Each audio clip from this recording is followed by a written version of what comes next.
Pronouncement of judgment, item 1 with 2.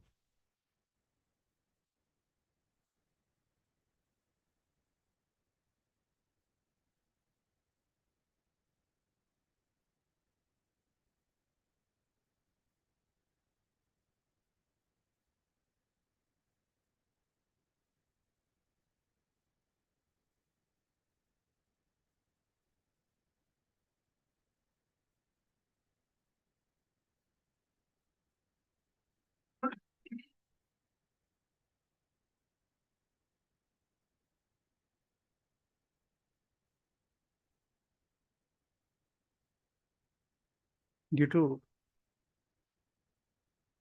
reasons assigned,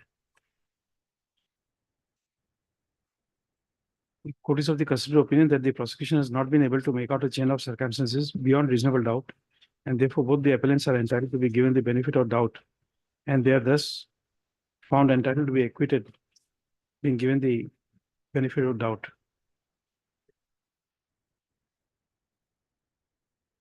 I'm deeply obliged.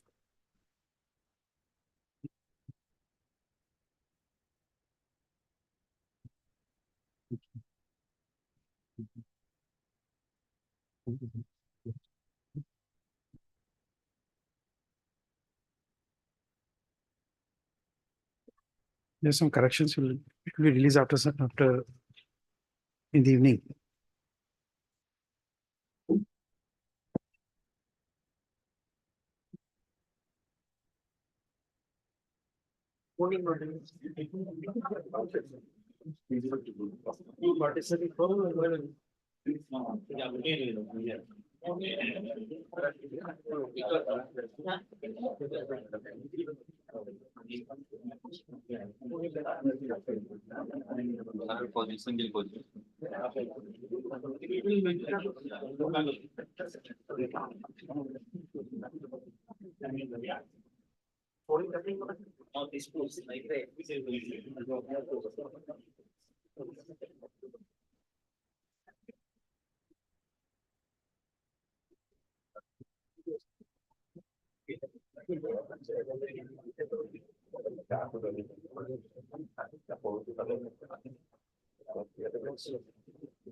Yes, May it please the Lord. yes. My lord, in regard to item 32 and 33, Your mention Hello. has brought dark hours.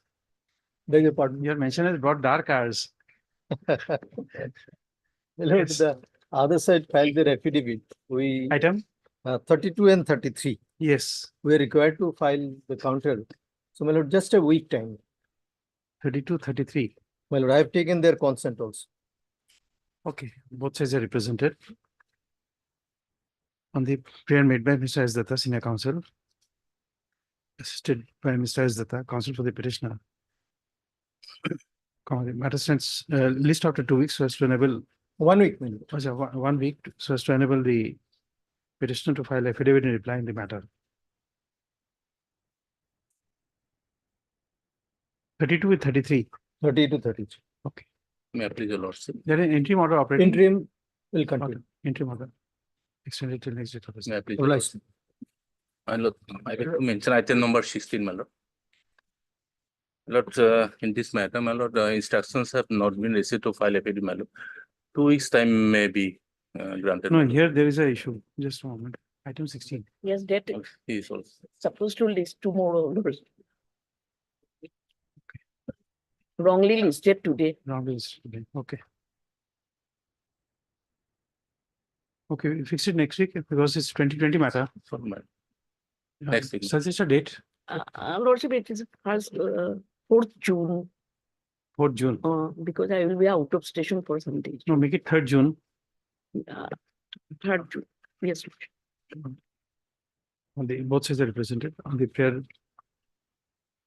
made by Mr. S.R. Raval and standing counsel for the BTADC.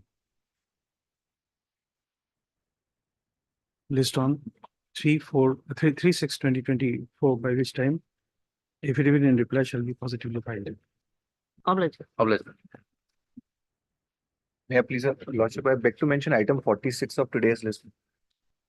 Lordship, here we have informed the other side. Lordship, there is some difficulty on our part today, my lords, because Mr. R. Baud Pujari is not there. Lordship may list the matter after 2 weeks, Lordship. What says the representative? List after 2 weeks as prayed for by Mr. You have the finance? Yes, Lordship. Mr. A. Sharia, and the standing counsel for the finance department.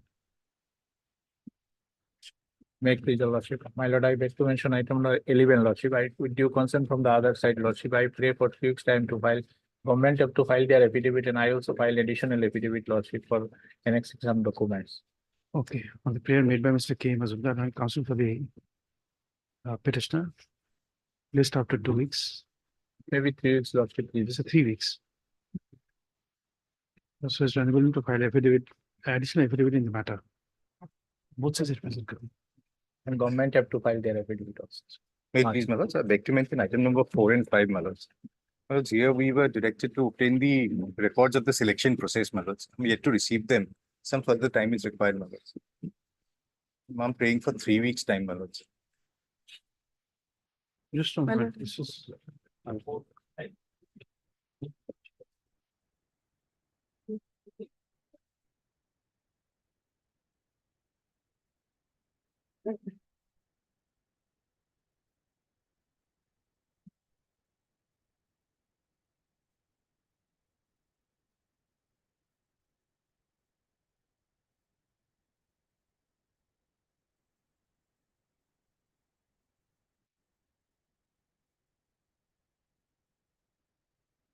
Get this. WPC 705 My lords. is already ordered as infructuous. It is probably One not 705. not 705, my lords. Not 705, my lord. There were 3 matters tagged together, my sorry, lords. 4597, 4597, yes. but the order is kept here. It will take. 4597. My lord, I am. Okay, that's fine. My lords. But just a moment, why?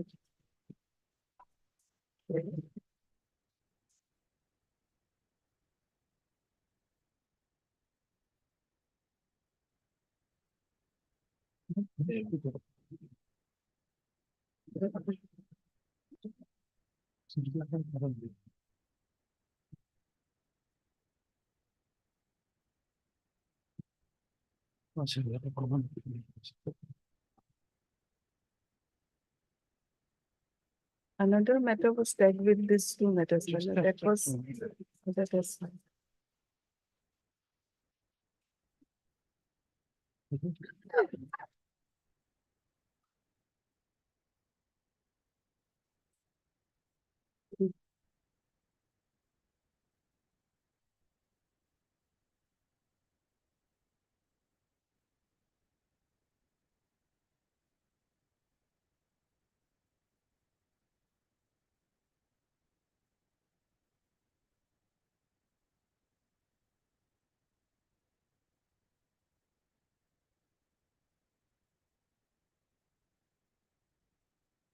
Okay, how much time? For 3 weeks, my lords, I'm praying. Both sides are represented. The prayer made by Mr. B. Chaudhary and standing counsel for the APDCL.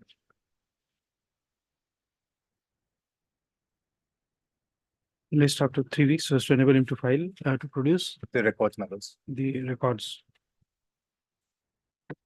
But why was the record necessary? My lords, the challenge, the petitioner challenges with regard to them not being given the marks under the experience criteria, my lords. The merit list and the object and the whole process that was looked into by the APDCL with regard to allotment of marks and everything. So for that very reason, my lord, the records are necessary. And that- But and was for it the the petitioner, 2016 matter? We can't. We can't adjourn the matter longer. My lords. 2016 matter. Yes.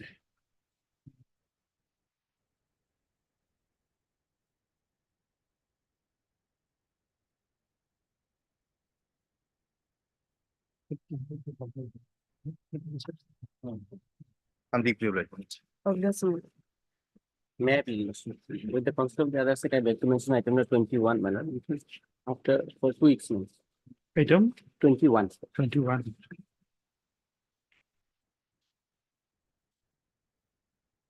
Okay. Both sides are represented on the prayer made by and counsel for the petitioner. This after 2 weeks. my lord. 2 weeks. Obliged. May I please your lordship? Lordship, with the consent of the petitioners, I beg to mention item 19. As the learned counsel is having some medical emergency in his family. For the respondents. Okay. With consent of the other side, the learned counsel for the respondents verified adjournment. Here is allowed. List after 2 Okay, weeks. for 3 weeks, sir. 3 weeks. Any interim order operating? No. Check. Okay. And I beg to mention for listing of a writ petition. Listing, give it to the court master. All place for listing, give it to the court master. May I please, your lordship? Lordship, as per the instruction of the petitioner, I would like to withdraw. Petition, WPC number 42912020. May I please your lordship? Lordship, I beg to mention item number 20 as my senior. 20. Yes, Lord. As my senior Jay Kalita has some personal difficulty, kindly adjourn the matter for today. So they represented on the prayer made by learned counsel for the petitioner. List after 2 weeks.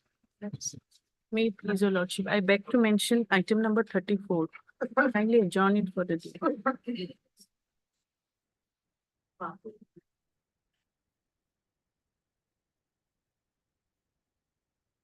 You're for? Petitioner.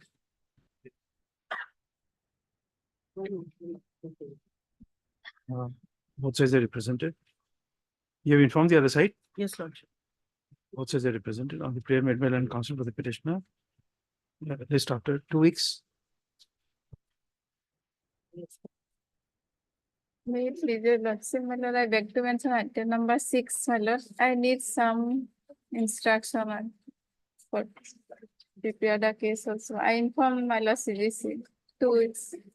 Both sides are represented on the prayer made by the learned counsel for the petitioner. List after 2 weeks. And May I please, your lordship?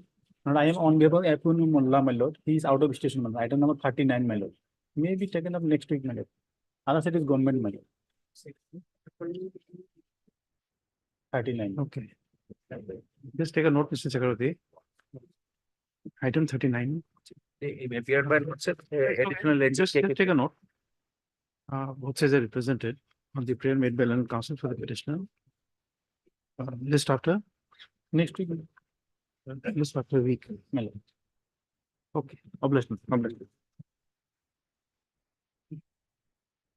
Item 1 for motion. Yes, yes.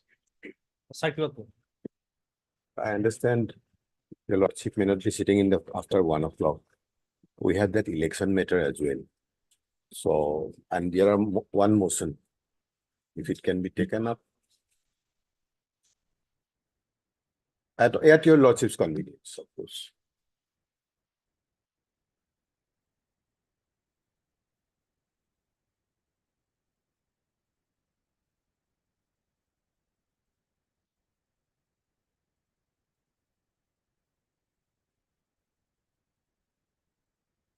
Okay, after the motion, we'll take Right. the. Is a motion and stay vacating. Right. It will not take much time.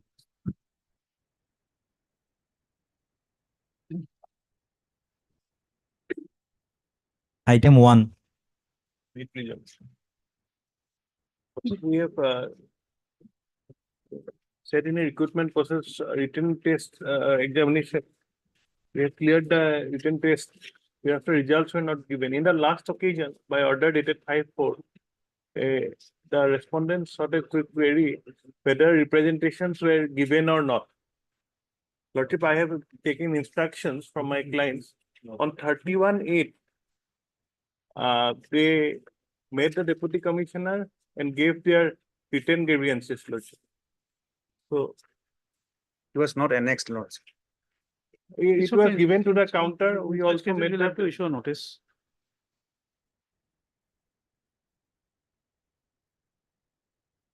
With the results is not declared. Not declared. If you notice here, you have instructions? No, Lordship, yet to receive any instruction. We have also given now, after filing, we have given fresh representations also. Mr. DP Bharat and counsel for the petitioner.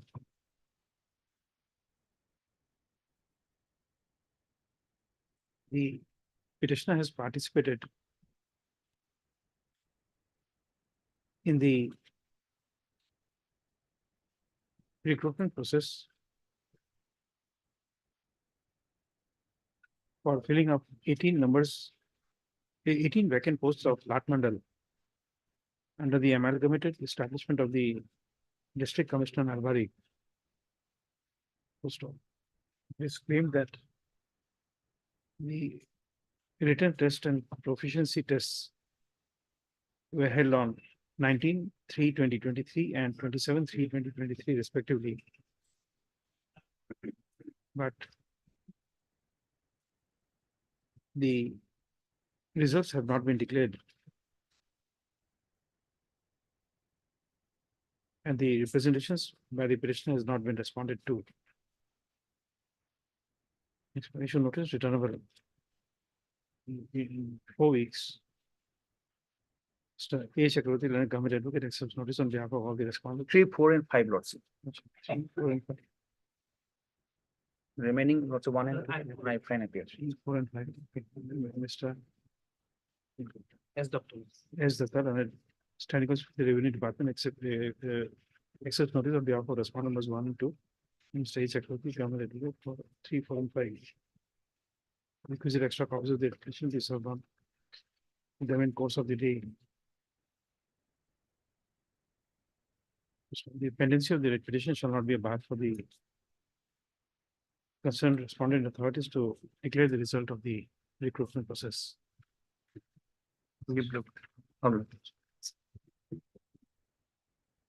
Supplementary item 50.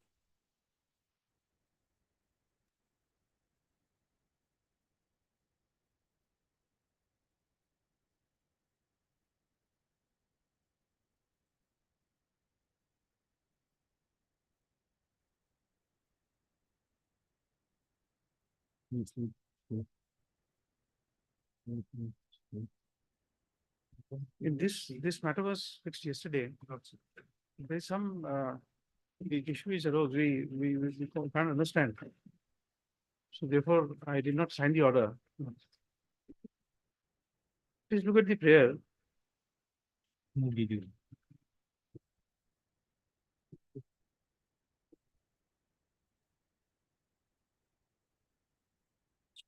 Similar matter are fixed on No, 16. but can there be a writ only to extend the last date? There is no consequential relief asked for.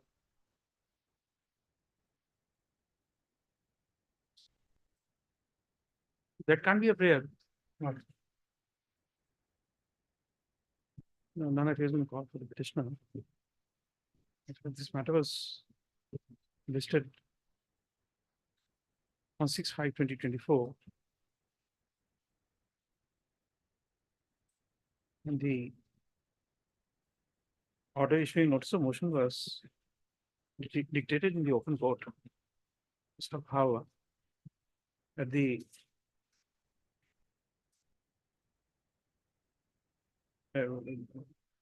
Power before the order was signed from on the perusal of the prayer made in the petition. It appears that the only prayer in the petition is for extension of the provisional result.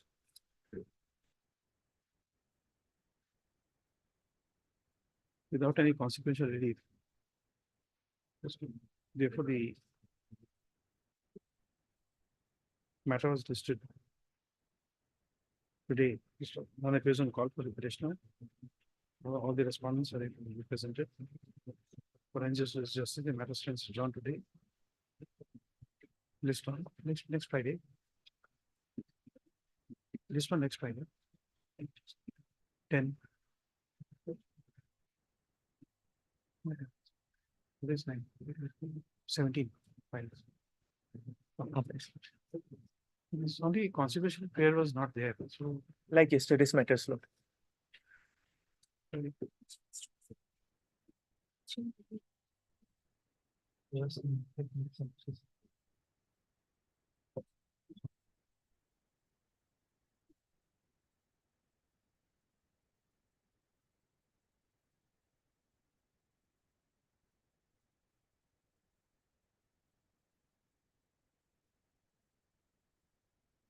Item 2 with 3.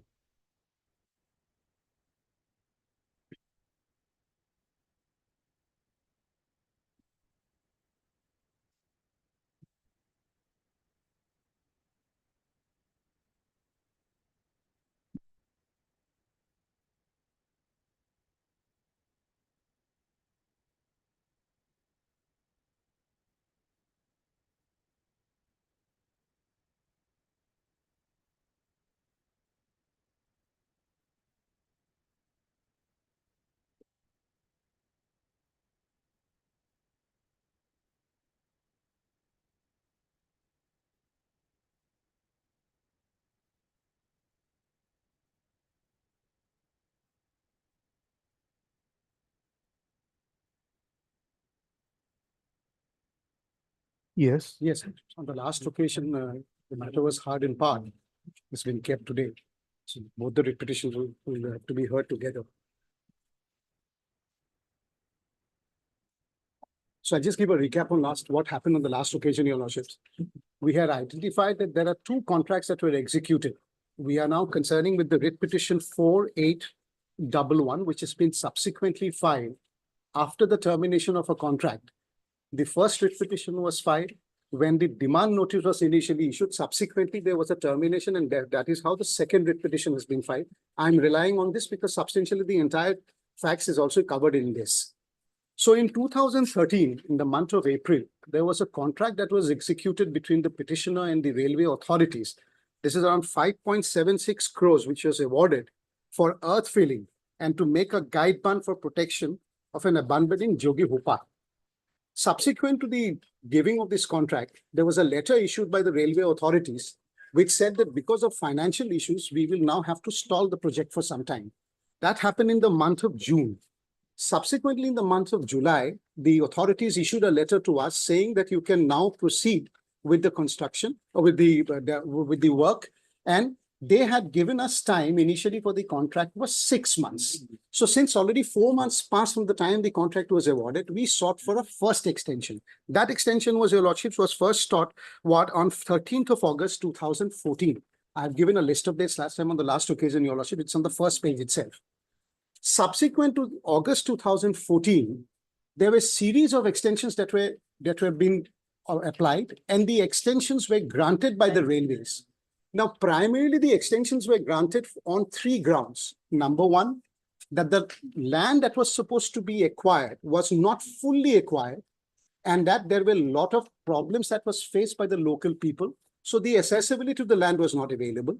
Number two, because of the fact that there was monsoon at that point of time, so the work could not start until 31st of March 2022, Your Lordships. All the extensions that were granted with the consent of the railway authorities. Subsequently, when the land was allotted and subsequently demarcated by the railway authorities, because the local people said, till the land is actually demarcated, there is no issue that the land can be given to you. Subsequently, Your Lordships, on 11th of March 2022, the land was demarcated. It was then that was realized that my extension was expiring on 31st of March 2022. It was then that the railway authorities requested me that you please apply for an extension, otherwise the work could not be completed. Now, that was an option that railways had at that point of time to either say the since you've not been able to perform the contract for whatever reason, could have an option of exiting the contract, but that option was, even though I didn't want to continue, the railways wrote a letter to me and requested that I should immediately apply for an extension by a letter dated 13/5/22. Subsequent to the letter that was issued, Your Lordships, I applied for the extension on the request of the railways. Now, this is 2 things in it. Number one, the extension that was granted, Your Lordships, was also because the land was not wholly acquired. As I said, because of the reasons mentioned in the extension letters. I know there's a letter kept here on record. Yes, This is dated 16/6/2022 yes, by the railway to Shahi Mohammed Kareem. Yes, In this letter, yes. in paragraph 3, there is a mention made that the Is it 14.6, Your Lordships, or 16.6? 16/6/2022. 16.6. With this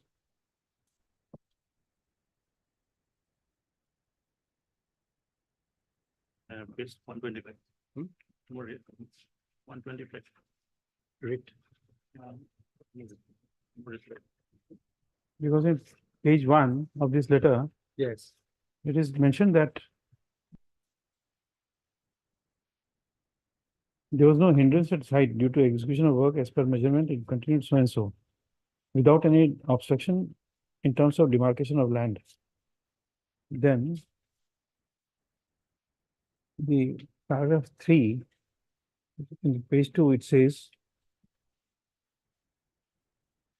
the boundary pillars were uprooted and damaged by the miscreants, and when the Yes. work was again started in third week of March 2022, adjoining landowners got confused regarding the area boundary and requested the railway for the further demarcation, which was immediately settled by district administration Dhubri, and there was no loss of working days due to this reason.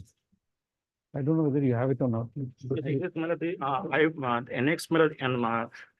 in WC 4030. 16.6, yes, 125. Yes, it is available, Your Lordships. It is available. The complete is not there, in This one? other reply, 4030, it is page 148, other representation, it is there. I'll just come to that letter, Your Lordships. Because there's one letter prior to this, which is extremely important, that was written in the month of February 22. For the first time that they have admitted the fact that yes, the land could not be obtained, and now it's been obtained, and now you can continue the work. That letter is subsequent to the extension that has been granted on 22 Feb. I'll show that letter. They have annexed it, Your Lordships, in your fairness. So subsequent to that, Your Lordships, I applied when the extension that expired on 31st of March 2022, I wrote 2 letters to the authorities seeking for an extension based on the request by the railway authorities. Those 2 letters are 21/5/2022 and 27/5. They are A9 and A10, respectively annexed to my writ petition. A9 and A10. Page 147, 148 of the writ petition, Your Lordships. Now, during this period, Your Lordships, when the extension was yet to be granted to me, on 23rd of May 2022, Your Lordships, Annexure A11 149, they've issued me a demand notice. Now, this demand notice that was issued to me was issued without any prior show cause. I had no intimation about any proceedings that has taken place.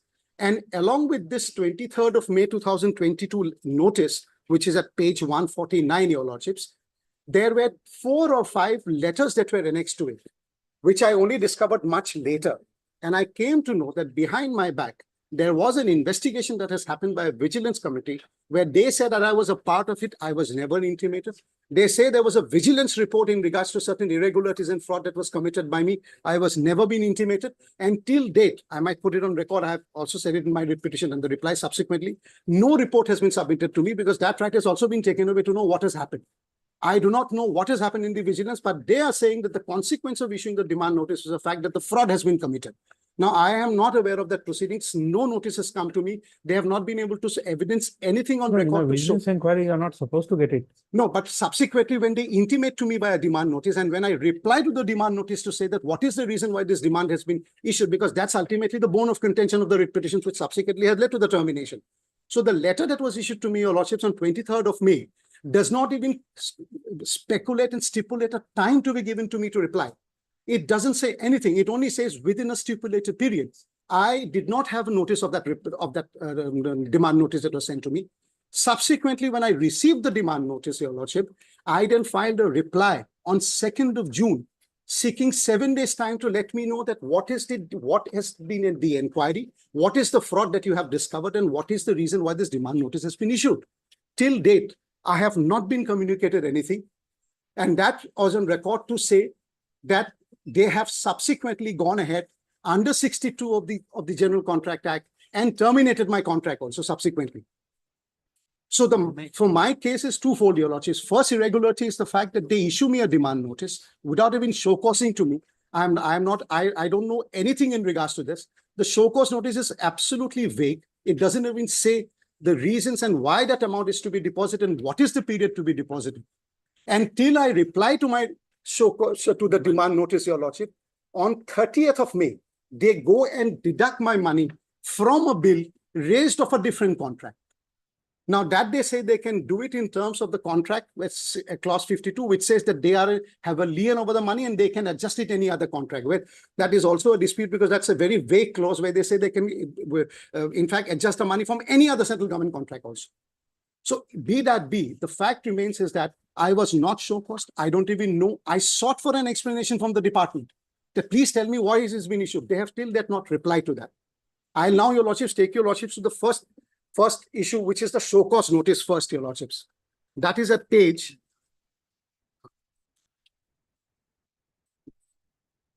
May I first take Your Lordships to the letter at page 144.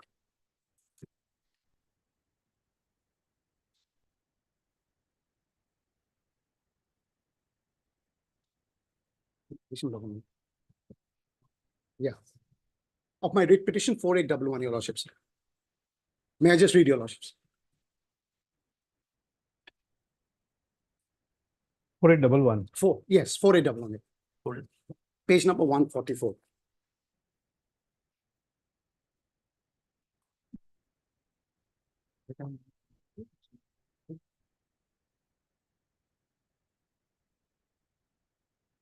Yes. Yes. This is, the date is mentioned at the bottom. Dated Dhubri 4/3/22. Your Lordships will keep in mind that my extension was only till 31st of March 2022. That's the last extension that was to be granted. Number so-and-so, I'm just reading the letter, regarding demarcation of land boundary of additional acquired land. Your Lordships has had it, sorry, 144. 144. Land boundary of additional acquired land of village Baguntali, so-and-so, falling under so-and-so in connection with construction of road under bridge by the railway department. In this regard, a date of demarcation of the same has been fixed on 11/3/22. This date is extremely important because this is the date the demarcation actually happened. You are requested to depute your concerned officials to the site on the fixed date and a time along with the relevant records. Para Circle Officer, Gauripur Revenue Circle. He is requested to attend the site to the above fixed date and time along with concerned so-and-so. So on 14th, a letter is written to us on 14th of March. My expiry is till 31st of March 2022. That the additional land has been now acquired and the demarcation will happen on 11th of March. So the reason why I'm reading this letter, Your Lordships, is the ground in which the extensions have been granted till now is because the land still was not acquired. And there was no accessibility. The villagers were not allowing me to go inside. I have mentioned in that extension letters. I'll show it to Your Lordships in course. Now, after that, Your Lordships will be kind enough to come to page 146. Annexure 9, colleague.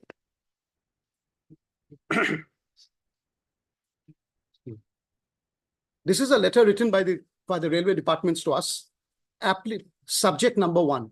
Application for extension. But you see, there are things which needs clarification. Number one, Yes, Your Lordship.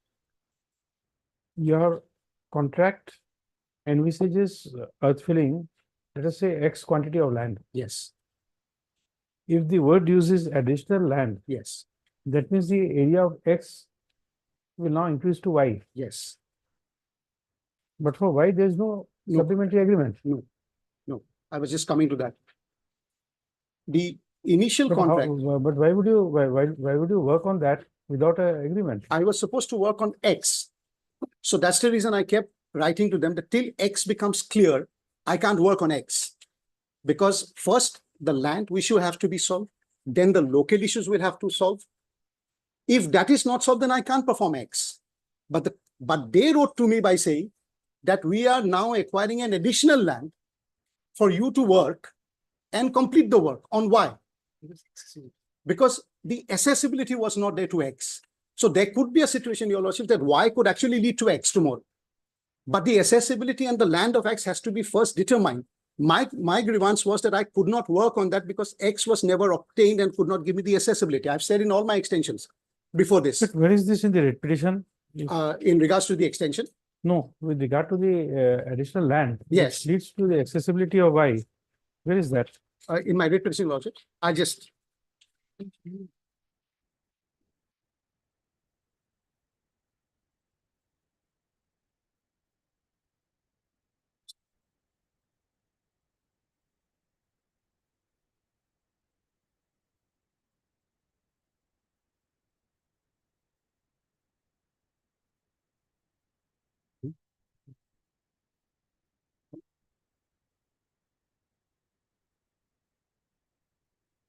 Your lordship, be kind enough to come to page 23, para 10. 23. Yes, your lordship.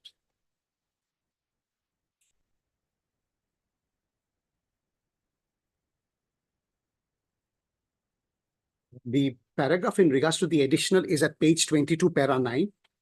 And then at page 23 at the top, your lordships, I said it is pertinent to state that this additional demarcation of land constitutes a major portion of the site in which the petitioner has to execute his work under the contract that is so and so. Hence, it is apparent that the entire site land has not been handed over to the petitioner by the respondent authorities till the year 2022.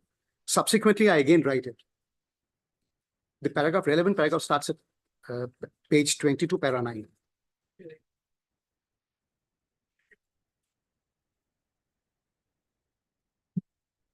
Thank you. Yes. Page 22. Para 9.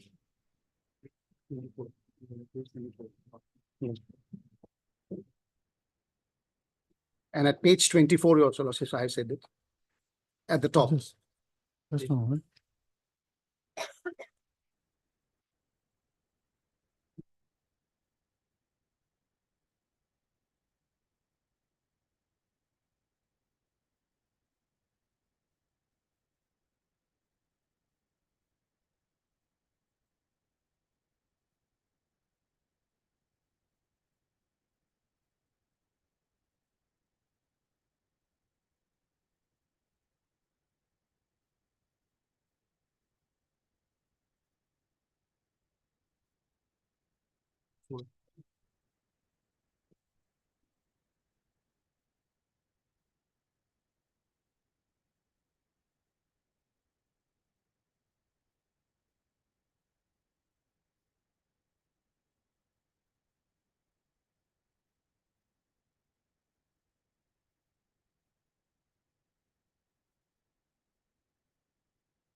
This letter is 4/3/2022 Yes, your lordship. of additional acquiring of land. Yes, your lordship. Your contract is of the year 2013, your lordship. 2013. Yes, that's So 9/4/2013. Till 13 to 2022 for Yes. 9 years. Yes. What is the bill raised by you?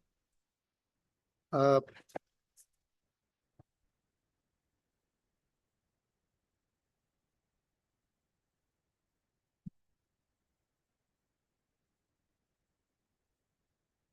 Just an average, just an estimate. It may not be accurate, but estimate 10 crore, 5 crores, 20 The crores. project is 5 crores. The bill that was actually raised for the other contract, I know in this regard, I'll have to. I think, have I said everything? Page 26. Have you said in regard to this contract? Bill release mailed regularly on 26/12/2017, 31/3/2018. 10, How much, tell us how much amount? What I have raised is 10,91,849. That is the amount that I raised, which was deducted subsequently. 10 lakh. 10 lakhs. That was the bill I have raised. So that was the bill. I am not sure as to how much bill has been raised till now. I have. We said anything about the agenda?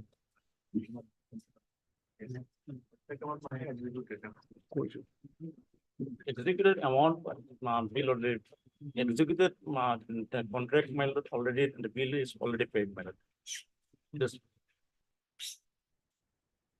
Entire bill was raised and paid. paid, madam. It's whatever they are executed, madam. No, whatever they're executing, it may be 10 rupees. That's not what I want. What I want is that the work is going on from 2013 till 22, 9 years.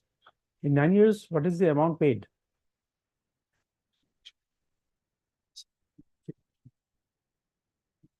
We have said that amount that was deducted and the amount that was raised. In the I, we have said somewhere. Something like not, that's 5 point something, not exact amount, after some time we can give. Exact amount, now I cannot, but it is 5 point something, madam, course, madam. 5 crore rupees. Yes, madam. I will have to verify your worship. Because you see what has happened, Yes, sir. once you say that land Y was an essential part Yes. to have the work done at X, X. therefore you could not have done any work if there's no access road. But if you have done work for which you have made payment, then you can't say that the land was a hindrance for me to continue with the work. Therefore, the default is apparent. I'm not sure how much. I'll have to verify your worship. I'm extremely sorry. I don't have that. No, it's not that. information with me. I was- Don't be sorry, but the question is that that That's is a very how. pertinent thing. I will have to seek a clarification on that. What was told to me initially is that there was certain amount of bills that were raised and allowed, but subsequently when this amount was deducted, no bills were raised because they knew that the money will be adjusted. So that was never raised, but No, I'll have to clarify. Because that is how I have. No, I completely bow down to your worship. Only one thing, this progress work is only 13.6, madam, progress work, madam, 13.6%, madam, that's what it is, we mentioned in the affidavit. No, percentage is, You know, I am not understanding percentages. I come from a community, But it is from 2000. no, not that. Yes, You see, I'll tell you, very simple example. Somebody is telling to you that he saw an accident where the car was dented in the front, in the back, the glass was broken up. And he's giving you the description of the accident. But if I have to explain it to you, I will say that a car of 2 lakh rupees would have a scrap value of 10,000 only. So it's in one line, you will understand the picture of the car worth 2 lakh after it suffered an accident. So therefore, for me, thinking process is different. When I think in terms of money, I see hard currency. May I just point out, your worship, I have mentioned something. Yes. This is in the rejoinder to the counter affidavit that is they have filed Yes, in the I. I, Yes, there was an IA that was filed 2689 for vacating.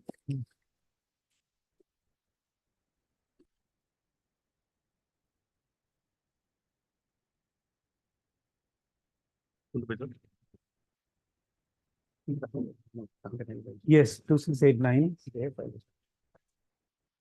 Yes, 13. They have filed, this rejoinder have been filed by the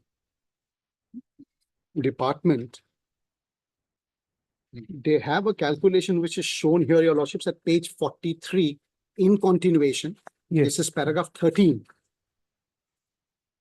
At the bottom, 2 lines from the bottom at page 12, internal 12, marked 42 of the pagination. It says the bills to be opposite parties were released regular dated 17, 18, and PVC bills on 12/10/2018. As already stated above, the opposite party stopped working for a long time without deploying any caretaker at the site. Few boundary pillars were destroyed by miscreants, therefore villagers were asked. The contract was initially, your lordships have it? Yes, the cost of the contract was 5 crore 76, subsequently increased to 8 crores. And work actually executed for an amount of 1 crore bill amount. Recoverable amount is 3 crores something out of the vigilance report is 1 crore 9 lakhs 88. So the progress of the work is only 13.60%. That is their assessment.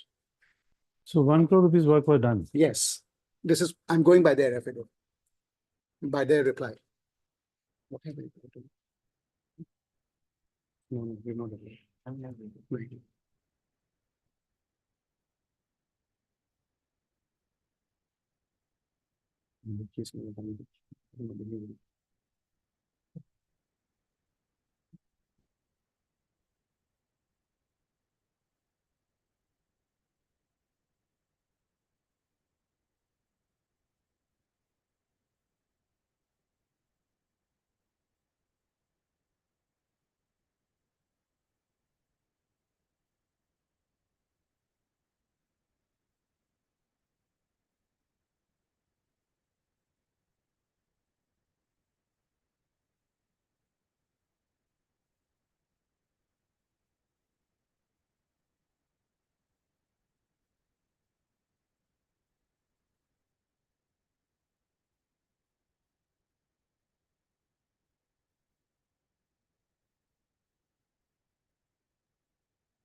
Okay. Okay.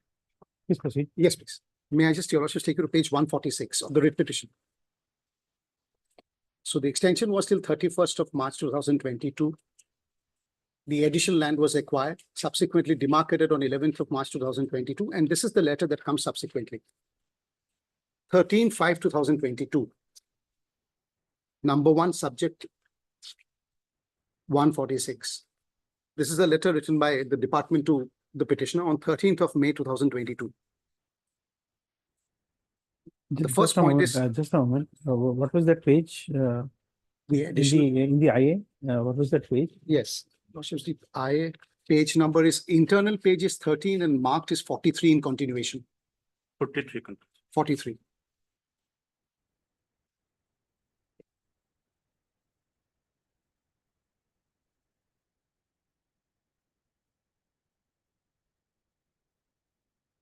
Yes. Subject 1. Application for extension of validity of a contract. Number 2, nil progress of work. In filling up the guide band for protection of abundance so-and-so, the end and slope protection in so-and-so with the boulder and launching so-and-so. In reference to the above, I'm reading the contents of the letter. It is stated the work has not been completed by you, nor applied for extension of validity of the above contract, which is already expired on 31/3/2022. No application has been received from you so far. It is requested for several times, either on personal contact or over the telephone. It is also stated that due attention is not being given on the execution of work, though the work was started but discontinued after a few days. In the above, it is requested, you again requested to apply for extension with valid reasons and deploy adequate manpower, material and machinery to complete the work on time. So this is the letter that we issued on 13th of May to us as seeking that you please apply for an extension. Based on that, your lordships, at page 137. 147. Yes. Yeah. Yes.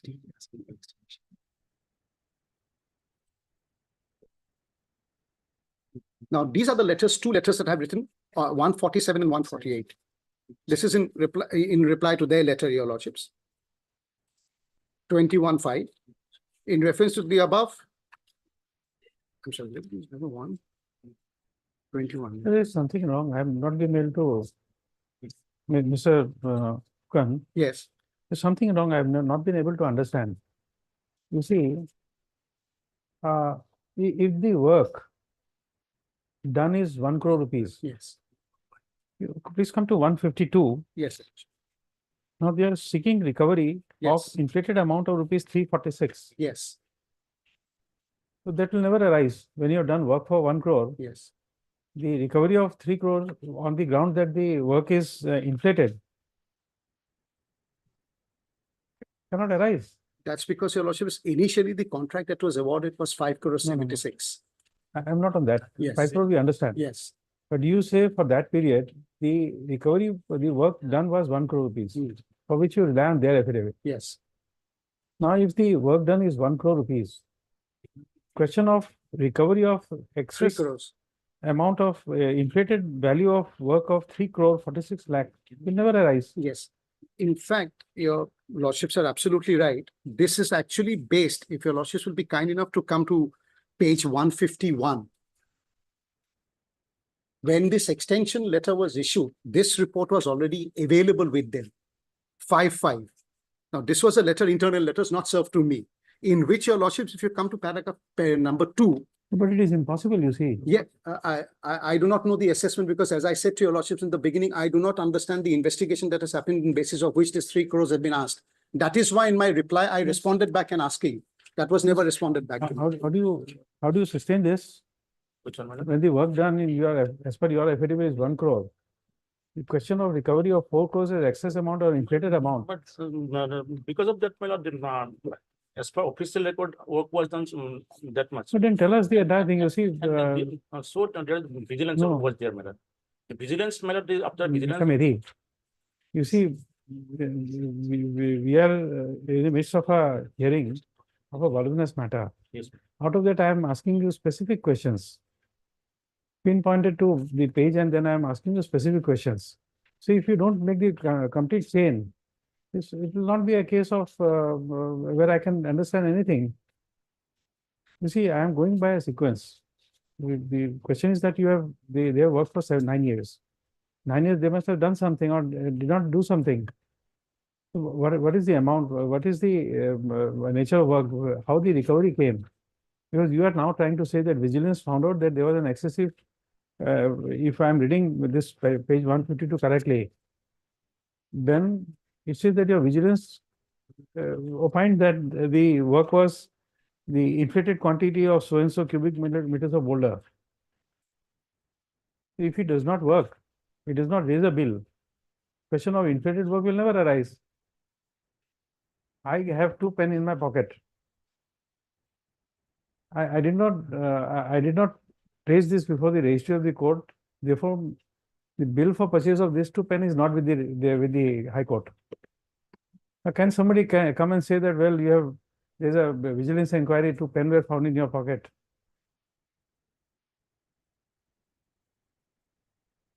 It's just like an income tax raid in somebody's house. You take the income of X. You don't take the income of other members of the family, and then say that you have what do you call assets disproportionate to your income. If in my home there are 10 people and all are working, please consider the income of everyone. Here, if the work itself is 1 crore, they have raised a bill of 1 crore, you have paid it, and you have already also said that whatever bills were raised were paid. It is 1 crore rupees. So if they have inflated the amount, they are filling up borders for 4 crore, 10 crores. How you are bothered by it? Yeah, other materials also there, materials also there, some. No, that's okay. Yes, But if it is not billed, where is the vigilance? What they are trying to catch? But the business report is there, my lord. No, I have told you the example. I told you an example. My lord, after vigilance report, my lord, recovery was No, made. vigilance is okay, but you don't file a money suit just because there is a vigilance report saying that there is a loss. You assess that loss and then only you arrive at a decision that there was a loss. Somebody may tell you, the police will come and tell you. Let us say the police comes now and tells you that your purse is stolen My lord, yes, my lord, but and the thief is walking away. So you run after the thief or you will check in your pocket that the purse is stolen or not. after vigilance report, my lord, this recovery was made, my lord, and it was, my lord, 2019, my lord. Don't go And here the second termination of the contract, my lord. No, we are beyond that. Yes. We are beyond that. The vigilance made an inquiry, very good. We are happy with it. Correct. But tell us, how do you sustain your own pleadings with this inflated amount? They must have raised the bill and then you will say that it is an inflated amount. If they have not raised the bill, how can you start a recovery? My lord, that is why when bill was raised, my lord, according to it was paid, but some officers are involved. My lord. Show us, that is the only question I am asking. Please show it. You are referring to so many voluminous documents. Please show that only document. How was the bill raised? That is the first question I asked, the only question I asked. What was the bill raised? What is the amount paid? The amount paid, my lord, bill raised by them, my lord. No, we are hearing a writ petition. Yes, my lord. We are not hearing your what you call personal knowledge. Yes. We are hearing a writ petition. It must be based on pleadings. Please show us the pleading and tell us. Regarding, my lord, Or now, even regarding that, you are still not understood what I am saying. Then we adjourn the matter. So please understand, Yes, you go through the video again of this available in the internet. I'll. No, we adjourn the matter. On the Mr. R.B. Fukan, counsel for the petitioner, and Mr. S.K. Medhi, Leonard, CEC for the respondents. Next paragraph. It appears from the pleadings made in the affidavit in opposition filed by the affidavit in reply. It's affidavit in reply. Yes. Filed by the railway respondents in connection with IA 2689. Civil 2689 of 2022 that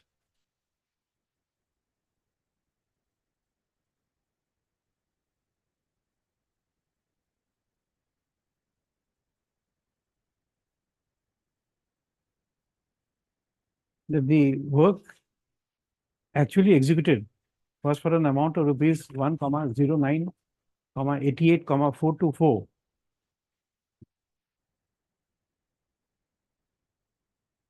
And the bill amount was rupees 4,56, 72, 346.13, and the recoverable amount was rupees 3,46, 83, 922.29.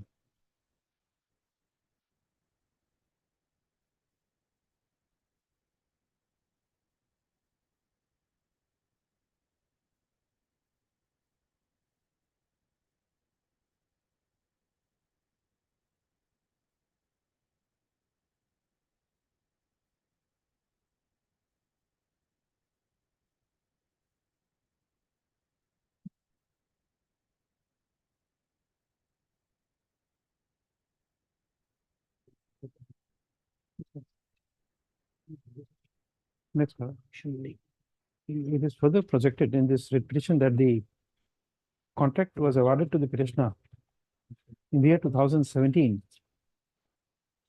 and that the work was in progress till 4/3/2022, right? Yes. What is in progress till when? Some 4/3/22 is the time when the additional land was It was in our extension was till 31st of March 2022. 31st March. March 2022. So therefore, the query of the court is, what is the That, your lordship. bill raised by the petitioner? And what is the amount actually disbursed to the petitioner?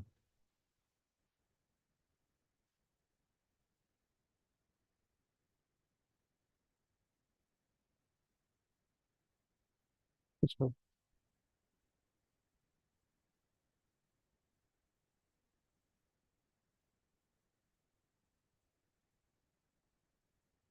the said instructions with a copy to the learned counsel for the petitioner will be produced on 15/5/2024. 15/5, my lord, instead of 15 to 17, my lord. Okay, 17th is Friday, 17/5/2024. can it be 16th if it is not the Thursday? 16 and 16. If it is, We'll see that. Let me formulate first. Yes, lord. 17th. I think it's 17th is fine. 17th. And this 152 Yes, sir. page, whether it was communicated to you, it's a part of your petition before, I presume that it has been communicated to you. Yes, subsequently. When These letters were subsequent to the filing of the first writ petition, your lordships. This was communicated to me on along with the notice. Yeah.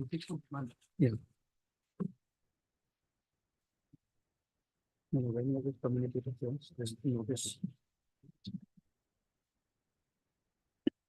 Lordship, at page 25 of my writ petition. page 25, Yes. and what is the response to this? In response to this letters, Yes, I have they are replied. alleging that you have not, there's an inflated Yes, bill. I have replied on 12/2/6, your lordship. That letter is at page 159.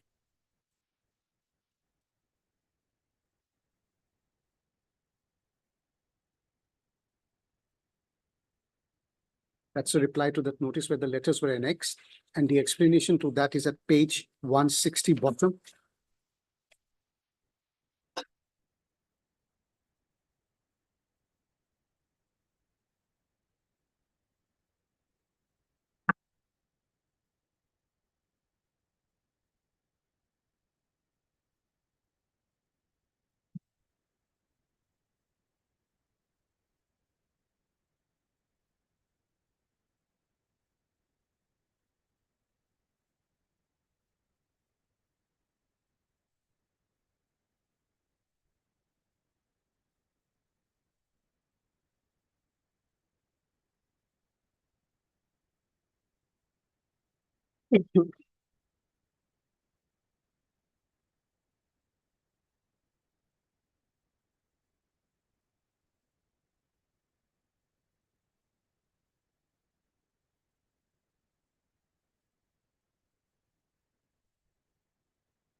It was replied on 16/6.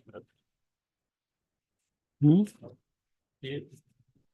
Notice, and it written on 2/6/2022, it was replied in the next 13 minor, it was replied on 16/6/2000 minor, 16/6.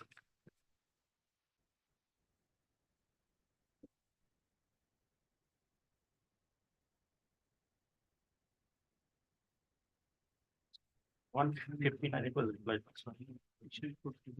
Was replied. Again, a very interesting plea. 16/6. By rain, boulders were washed away. Yes.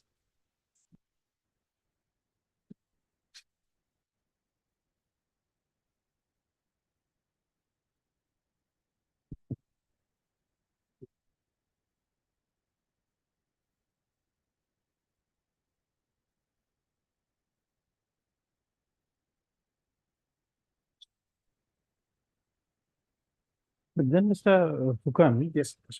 in this reply, Yes.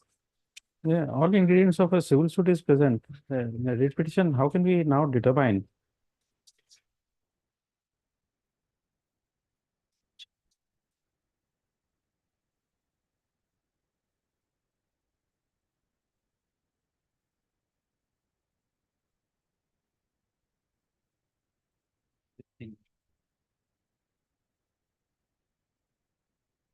Because in the light of, let us presume that at the end, in light of what has been said, Yes. they claim that there was a vigilance inquiry. They found that the work of 3.42 crore was not done. Now, in this page 152, they give a breakup. Yes. Now, you take a plea that in the year 2017, on the various dates, these were verified by the by the Department. department. But then it would be a case where if you have worked, notwithstanding that they have recovered, you'll have to file a money suit and then get it recovered. And because Notwithstanding that whether or not their deductions is illegal, but in light of the plea taken that it was the bills are inflated bills, the rate court can't give you a direction to make payment. as long as the termination is considered, because No, I'm the- basically even on if- the fact even that after I'm on an that, even if the arbitrary. termination and everything goes, but still we can't drive the railways to make payment to you. The You'll have to second, this pay writ it. petition is basically on termination. I'm saying that the termination is illegal. And the previous writ petition was on the fact that I was never show caused. So the fact finding is, I can understand your lordships, but basically I'm here because of those two reasons. Subsequently, obviously, there was an interim order passed, which has now been completely violated, and they're going to recover everything. So my option could have been there. That is why your lordships, under the contract, under a particular clause, they say if matters which are not arbitrable has to be decided by the railway authorities, which is full and final. That is also a precondition to an arbitration, because the dispute is whether it is arbitrable. If it is, then you raise a dispute, decide it 120 days, go back before the arbitration. Here, This will be an that is- arbitrable dispute, but that is not the issue raised here. this is not arbitrary, because it's an accepted matter. That is what comes under the act. That is what comes under the contract. My contract says is, no, they are He has arbitral. terminated me under section 62. Now, 62 specifically for the other expected matters. Come to that again. Yes.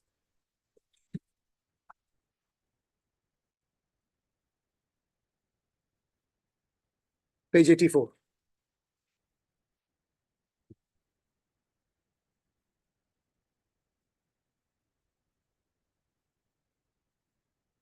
Clause 63. I just read it, your lordships. Just one.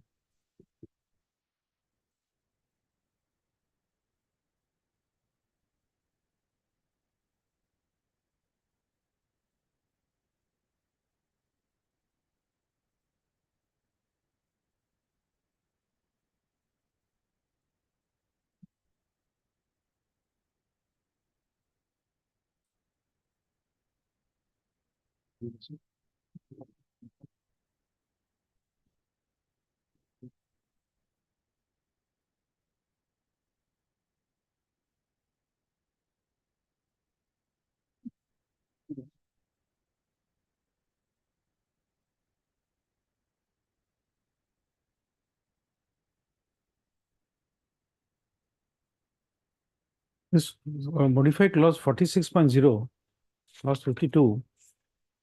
Yes, that's the lien for the deduction. Yes, but here in the next page, Yes, Your Lordship.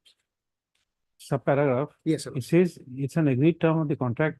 There is sum of money or monies so withheld or retained under the lien referred above by the railway will be kept withheld or retained by such railway till claim arising out under the contract is determined by an arbitrator. Correct.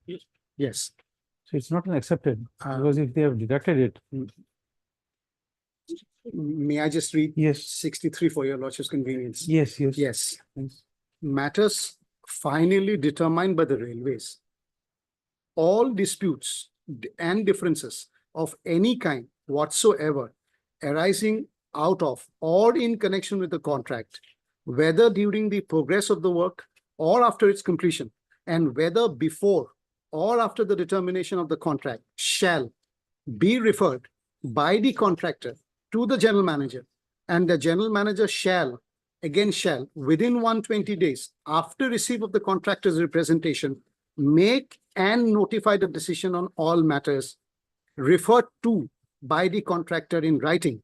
That's one part, provided that the matters for which the provisions have been made in clause 8, 18, 22, bracket 5, 9, I think it's, I can't read this, it's 9, 43, 2, 45A, 55, 55A5, 57, 61, 1, 61, 2, 62, 1 to 62, 13B of the general conditions of a contract in any clause or in any clause of the special conditions of the contract shall be deemed to be an accepted such matters. In bracket, matters not arbitrable. My termination is 62. And the decision of the railway authority, comma, thereon shall be final and binding on the contractor, provided further the accepted matter shall be stand specifically excluded by the purview of this. So there are two parts into this. So if it is arbitrable, you have a representation to be given to the concerned authority, which is the general manager, decide this within 120 days, and then it can go to the arbitration. Matters which are not arbitrable, which falls under specifically accepted subjects, it is the railway authority. So the railway decides it, and that order is final and binding. So if they have terminated me on 62, Your Lordship, that's the letter which they have issued at page 19. The termination letter says I've been terminated under 62. So that is an accepted matter. So that has to be decided, with all due respect, that it goes to the general manager or the authority. But the disputed amount in dispute, that is not accepted. So therefore, this agreement envisages two categories of dispute resolution. Yes. One is which is not which is accepted, and other which is arbitrable. Correct. So for the money part, why should we? But we will not be able to Why should we go into that? Because the order which I passed is to elicit information with regard to payment. Yes. Payment is otherwise arbitrable. Yes. So therefore, that part has to go. So this litigation can only be adjudicated on the accepted matters, which is termination. Then we don't have to go into all these facets of 86, Your Lordships. May I just read page number 86, clause 86. 47 of the same contract? 86. Yes. Yes. This will make it clear.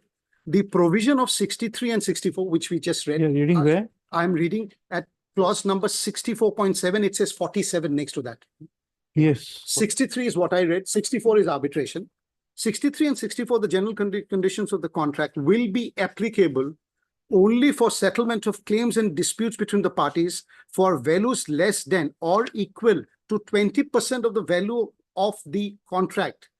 And when claims of disputes are value of more than 20% of the value of the contract, provisions of 63 and other clauses of the general contract will not be applicable to arbitration and will not be remedy for settlement of such dispute. My contract is more than 20% because they have now deducted, as far as I understand, the client's instruction is around 3 crores have all been deducted, all been taken away now out of 5 crores.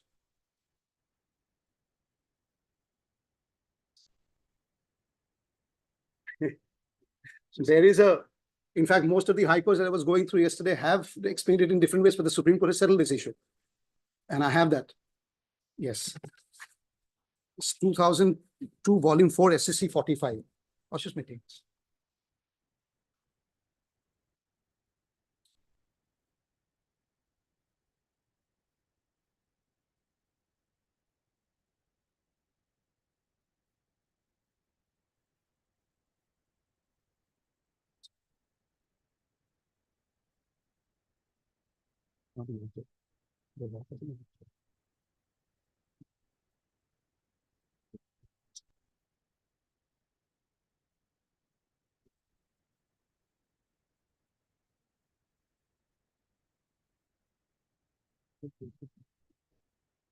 Yes. Yes.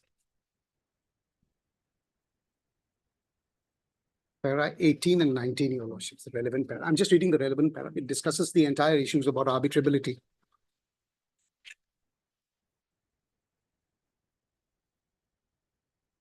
In the case before us, para 18. Yes. In the case before us, comma, the claims in questions as preferred are clearly covered by accepted matters. The statement of claim as set out in the petition under section 20 of the Arbitration Act does not even prima facie suggest why such a claim are to be taken out of the category of an accepted matters and referred to arbitration. It would be an exercise in futility to refer this adjudication by the arbitrator, a claim, though not arbitrable, and thereafter set aside the award if the arbitrator chooses to allow such claim. The High Court, in our opinion, not right in directing the said four claims to be referred to arbitration.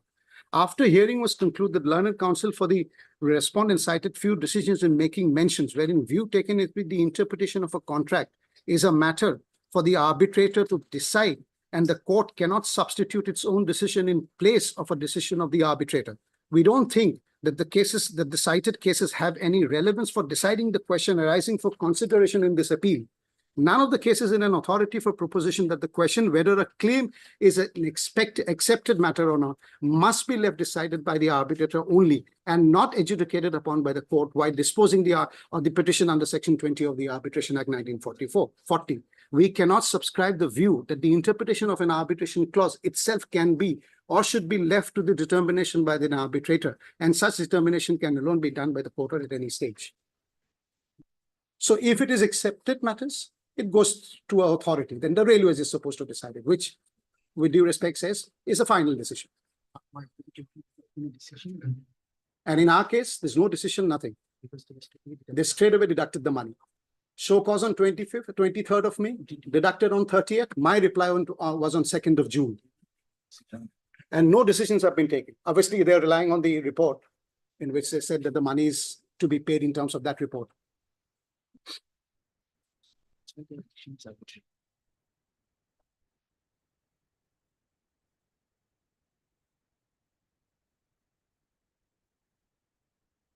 Okay.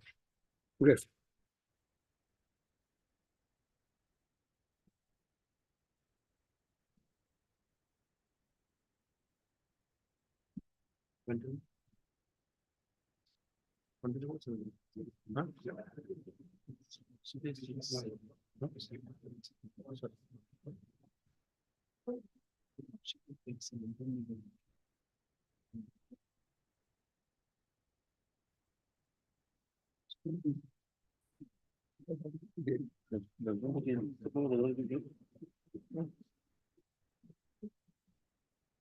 Volume 4,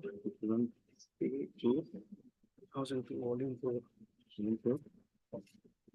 This one, page 45. The arbitration, regarding.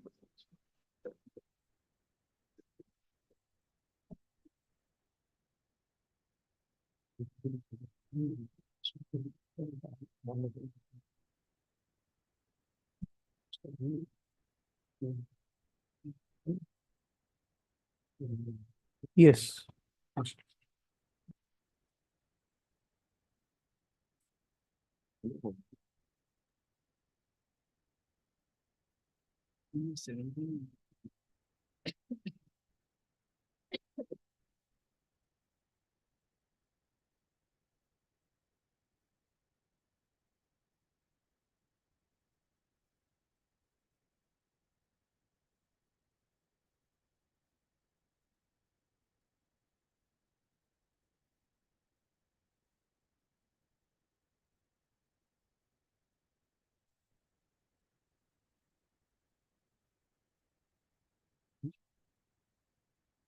Yes. 17, my lord, next. Lordships are fixing on 70. 70. Pardon me? Your lordships are fixing it on 70, or are we continuing? No, no, you can continue. Okay. because Okay. we'll So I was on continue- that. We'll continue till 12, then we'll have to Yes, take yes. up election matter. Yes, no problem. So I was in that. But then it's not required because then we'll have to presume that the amount of the bills raised includes 346. Which they have said, Page, that is clarified by page the 152. 52, 152. 152, Okay. where the amount is when they say about the exaggerated amount, that Yes. means it's included in the part of your bill. Yes.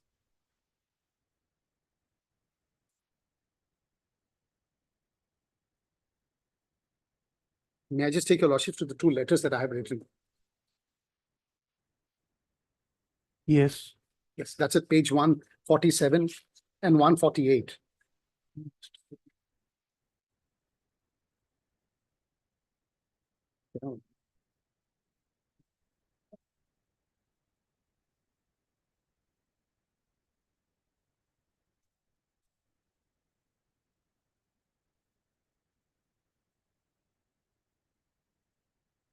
One forty, 148.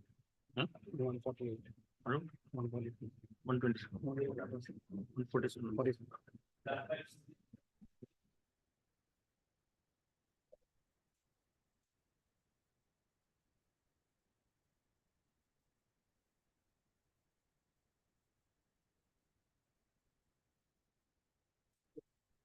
Huh?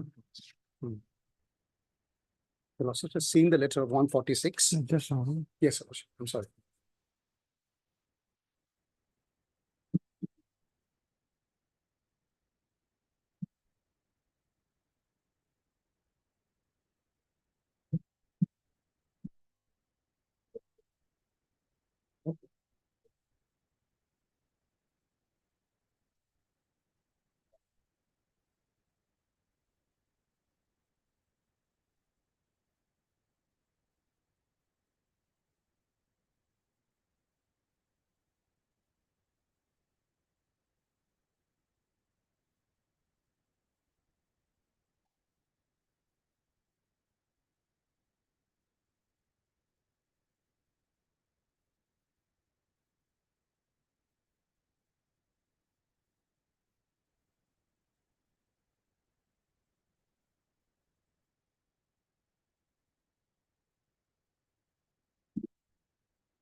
Can you show us the schedule of the work? Reference is page 55. Yes. There's, as per schedule attached. Can you look at this schedule?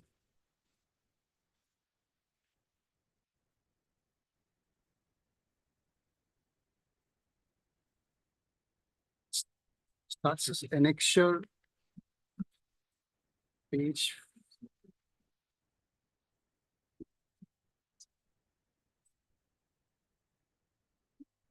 No, this is number one.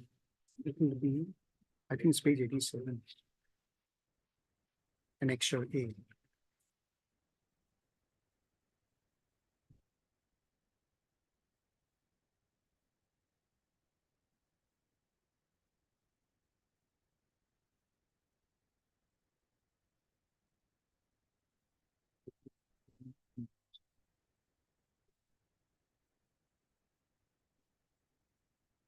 We'll find it.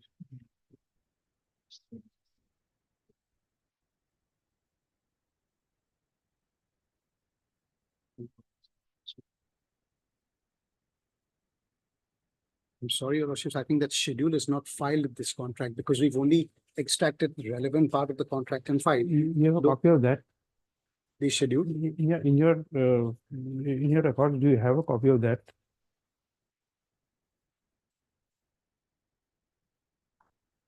I don't know if they have filed it. Have they filed it? I'll have to obtain it and give it to Your Lordships. I don't have it readily available. If Your Lordships wants it, I'll get it. No, the reason is, Yes, the reason if I have to go into the facts, Yes. into the nature of bills raised, the schedule will be important. the inflation, Yes. inflated rates, if that is at all gone into, Right, I don't know whether we go or not into that, right, but if we have to go, yes, then we'll have to correlate the nature of Correlate- work done yes. with the I agree. with the I agree with schedule. Your Lordships. Because the doubt which the respondents have created Right, is that if the access to this X land is not there, then if the work is of 5 crore, 3.46, you have already done the work. Therefore, there could not have been an impediment for you to proceed with the work. You see from this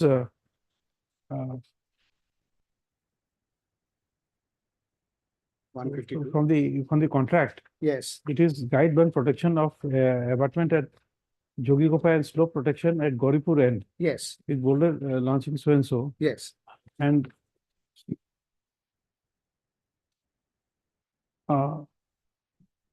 that is page 56 is earthwork and turfing. yes.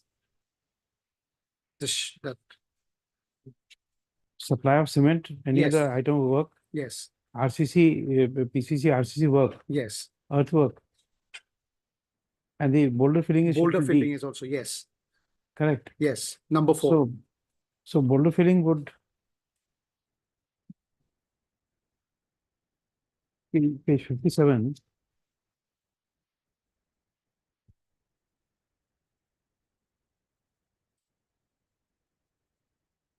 That would mean if those things, coarse sand and all, everything has been placed, you definitely have to have an access because with that quantity of boulders, if you don't have an access, it's not physically possible by manual labor to take it and dump it. So it has to be by trucks and other means. yes.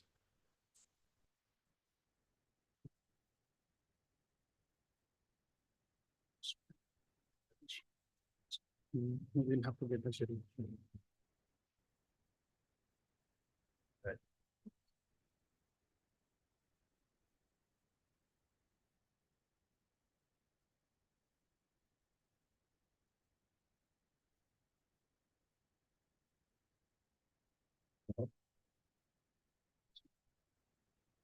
I'm seeing that one.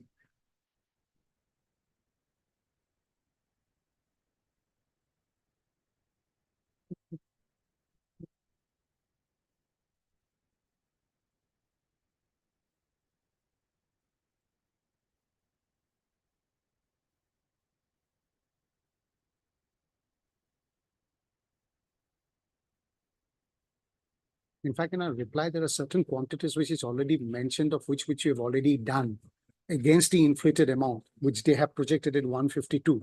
If your lordships wants, I can code it and ask my client to, I'll get it. Because if they schedule, then you can understand the Yes, money I spent. agree. I agree with your lordships. I will, in fact, make an effort to get this. I don't have it readily available with me.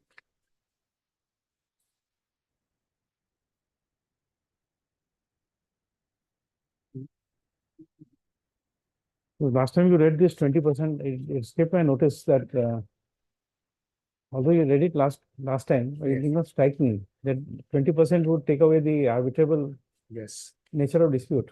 It will make it a non-arbitrable. no,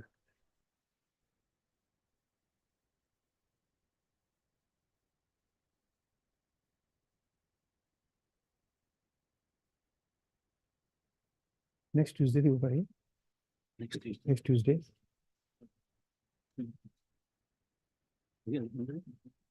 14 B, 14 nothing. Well, I'm from 13 to 14, I'll be out of. I said Putting you out of station. 17 my lord. 16 then? 15, I'm coming, my lord. Because some problem is. Yes. 17th, I have no problems. If your lordship. 17th, I am okay with 17th. Second, Okay. 7 up, second up, my lord. At 2 minutes. You just make a mention. I'm not, this time not mentioning 2 o'clock, but make a mention. We'll make a mention. In the meantime, I'll take instruction, my what is reflected in court to. Because if this money is something which I have to look into, then you have to have the clarity.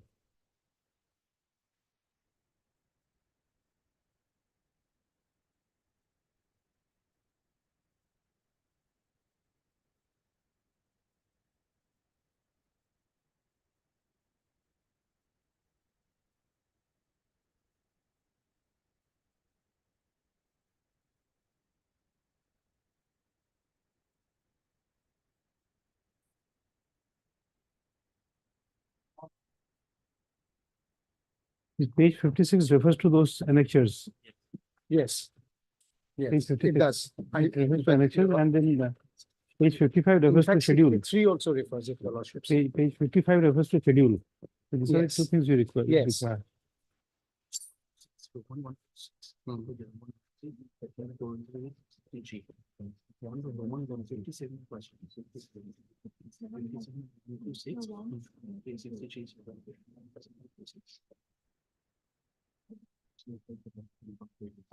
Lordships, page 57, Yes. it says annexure 1. Now, these quantities are actually also at page 63, the nature of the work engagement, that is the annexure they are relying on. Page 57 is the schedule and items of work and approximate quantities. Yes. And page 58 also, your lordships, annexure 2. No, you see, 56 to 62 Yes, are all the Annexure. works. yes. And 63 last line 63. These are the annexures. Yes.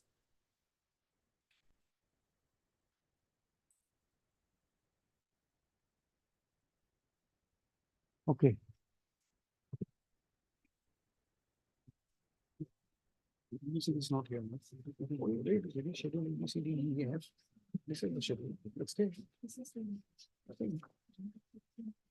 No, just see. That is when it says 63.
Okay, so proceed on the basis of this. Yes. We proceed on the basis of this then. Okay.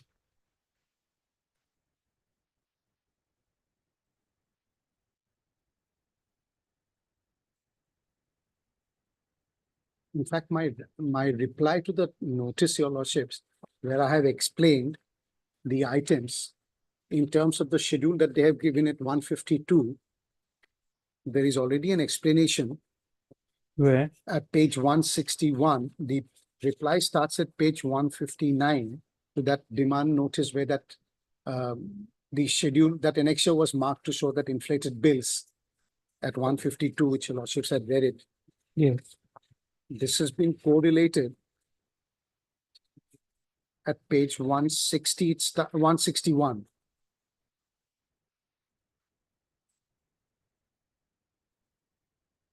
Yes. So the first one, your lordships, at page 152, it Yes. says supply of stone boulder, etc. against schedule D2, 22-19-296 for inflated quantity of 4577.379 net boulders recorded and paid. That has been responded at page 161, your lordships. At supply of stone and boulder against so-and-so, 3 boulder stacks of a total quantity, I'm just reading page 161 on the Yes, extreme yes, right here, yes, lordships, yes. have been physically verified and approved by the railway executive on 15/11/2017, 30/11/2017, and 4/12/2017 at the site itself and recorded the entries accordingly. Against the said items, the payment has also been released. It is relevant to mention here that due to the obstruction from the local public, the undersigned had to stop the project for almost 5 years. The clear demarcation has only been done on 11/3. It is further relevant to mention here that in between, due to the theft from the site and due to heavy monsoon flood, few boulders may have been washed out, which caused a heavy loss to the undersigned. So that is the explanation in regards to 152, number 1. Number 2, supplying galvanized wires, 975-952. Due to unspecified mesh size of GI wire net supplied and paid, we have replied to that, your lordship. The stock of the galvanized wires lying at the site and the same has also been verified by the railways in charge and approved by the assistant executive engineer. The same has also been recorded in the register of the railway officer. Number 3, supplying and spreading of coarse sand. The site was initially filled with silt, slushy, muddy soil, and the same has been instructed to be excavated by a competent authority, and the level was also recorded by the railway authority in level book. Since the site was filled with muddy soil, on the advice by the railway executive to strengthen the base, the undersigned used coarse and sand material, which again approved by the railway authority, and the same was also recorded by the record registrar. Next, includes excess payment made to the account of inflated quantity of boulders and so and so.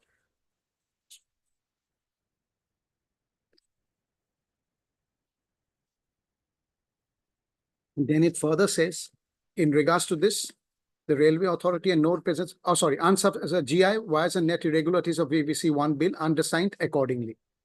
So these, whatever inflated bills and amounts have been mentioned, has already been verified in terms of that schedule, which is also in the contract that your lordships have just now pointed out at page. And in regards to this, they have annexed this in terms of an inquiry, which obviously, I mean, we are not a part of it, so we don't know what the inquiry was on basis of which. This letter was in fact written, your lordships, on the 2nd.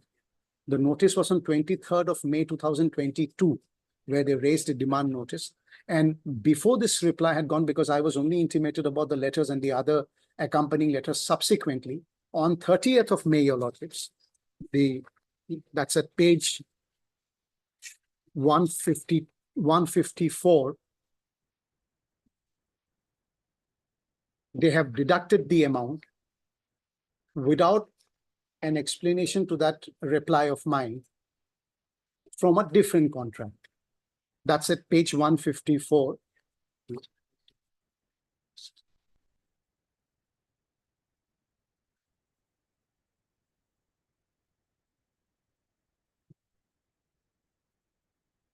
Just a moment. Yes, sir.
Total recovery made is rupees 865,78,105, In terms of this, page 157. yes. The total recovery, your lordship says, at page 158. 10,50914.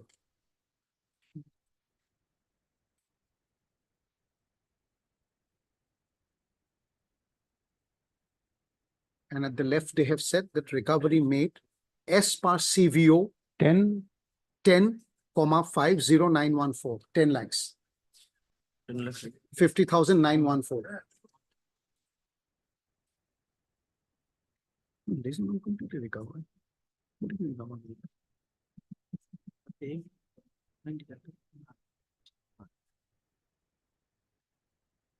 And the contract by which they have deducted is also mentioned, your lordships, 1698. That's handwritten, but what is this 157 then? 157. That's the consolidated bill for the work done since last bill. That is the same amount, your lordships, at the bottom, 10,91849. This is bill. Yes, these are the bills. So it starts at 150, 154. So the roundabout figure is 10,91,849.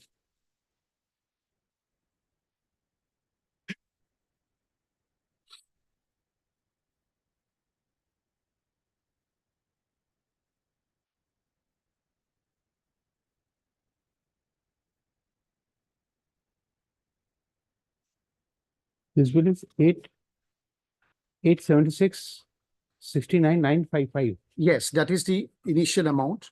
Then 865 so and so. Then the total amount is 10 lakhs payment now made rupees 10 lakhs 5915.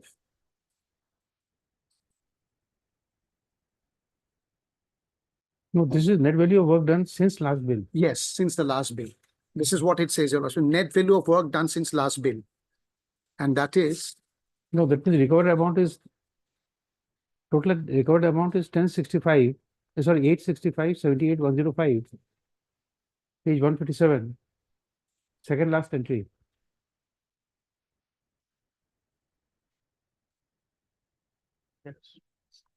that is, if your lordships come to 157, they say deduct the work shown on the last bill, 86758. Net value of work done since last bill is 10. So Yes. there are two. And the amount that has been raised in the bill is payment now made is rupees 10,50915. So this is the bill which they have raised as of now. And the deducted amount is same, 10,5914. 158.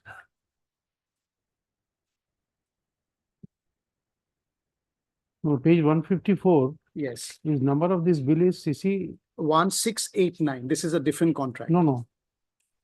Acha, this is a different contract. Page That's what I 150. said, your lordship. The money has been deducted from a different contract in terms of the clause that is available in them. So in this case, what is the work done? In this case, your lordship, In this, 1698.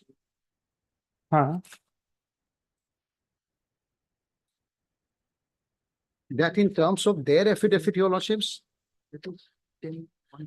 1 crore.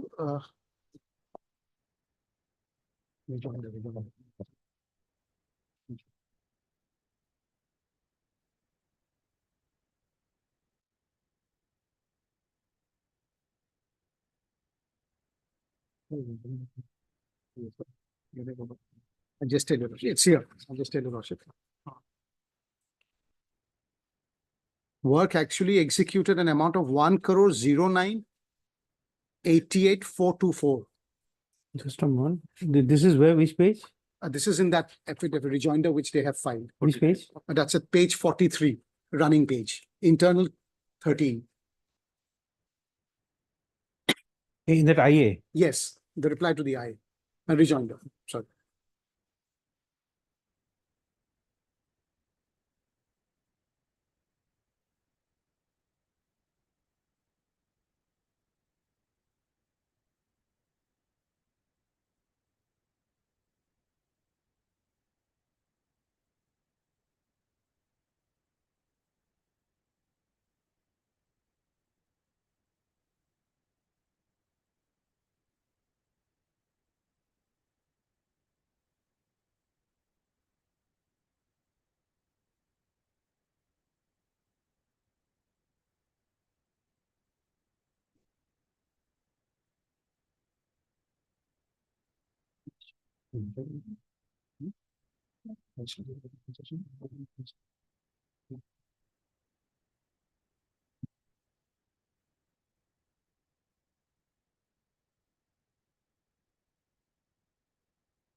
Okay. Lordships wanted to know how much is the money that has been recovered in terms of 3 crores 47 in terms of the demand notice. What has I have stated in my rejoinder to the counter is 2 crores 95, 2 crores 95. That is page. That is page 328 of my rejoinder to the counter filed by the department. That's an affidavit, their affidavit reply. Wow, affidavit reply. Yeah, affidavit reply.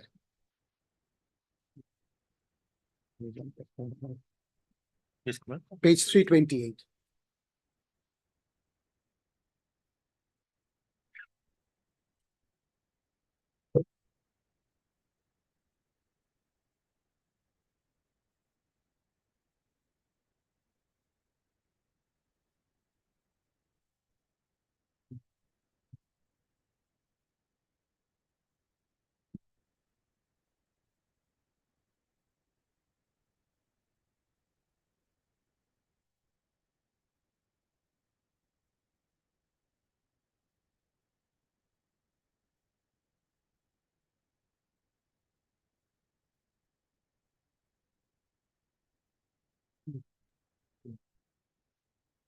Yes, now I get a picture.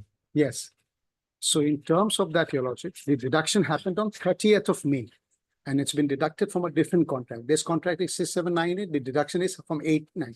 May I just take Your Lordship to the notice once, just for one, because I had in fact slipped out of my mind at page 149, Your Lordships. Yes. Demand notice, Your Lordships, at page 149.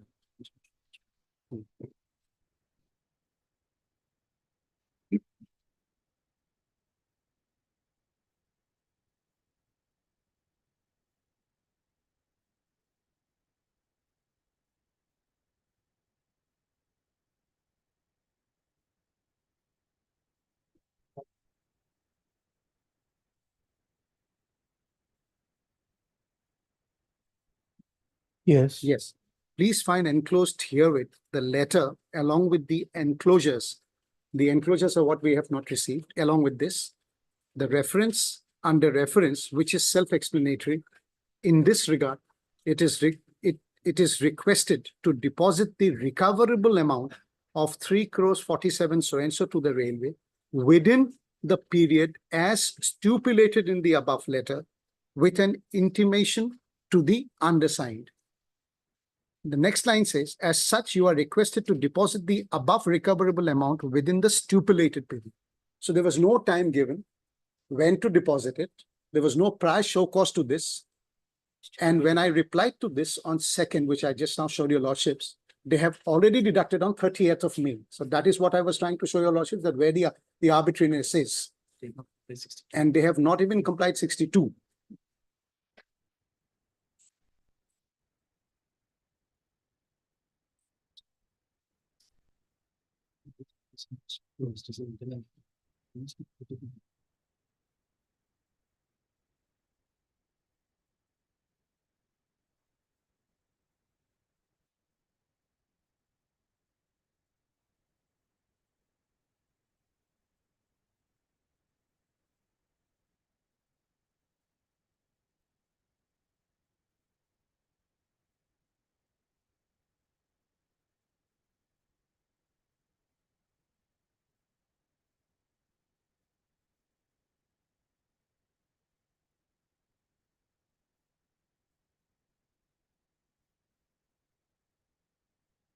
Prisoner clause 62.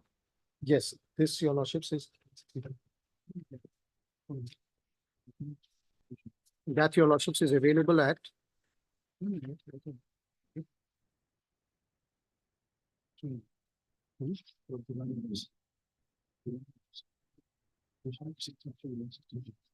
Sorry, 63 violation.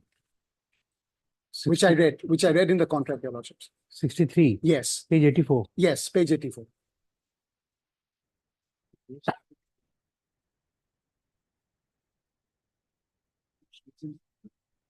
So after my reply, the authorities should have decided my reply, which I had sought 7 days' time.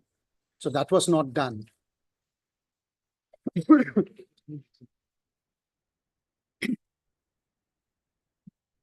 Okay.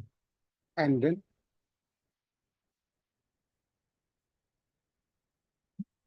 The earlier order, strike it out. Mr. R.B. Fukan, counsel for the petitioner, as well as Mr. S.K. Mehdi Leonard, CZ for the respondents. The submissions of the learned counsel for the petitioner remains inconclusive. List on 17/5/2024.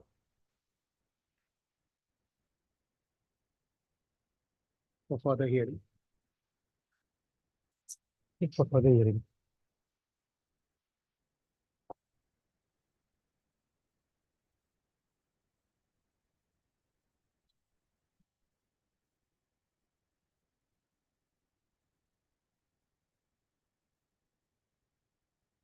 I'll take a break and come back. Then we'll take up election matters.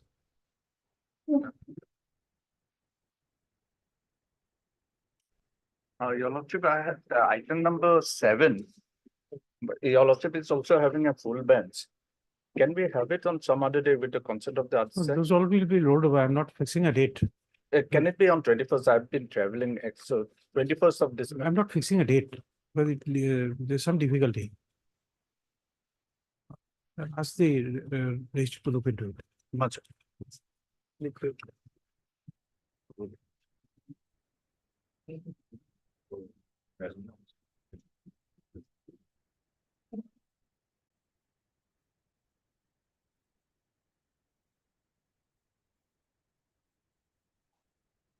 Today I will just sum up what I argued. There only 1 or 2 points I will show you.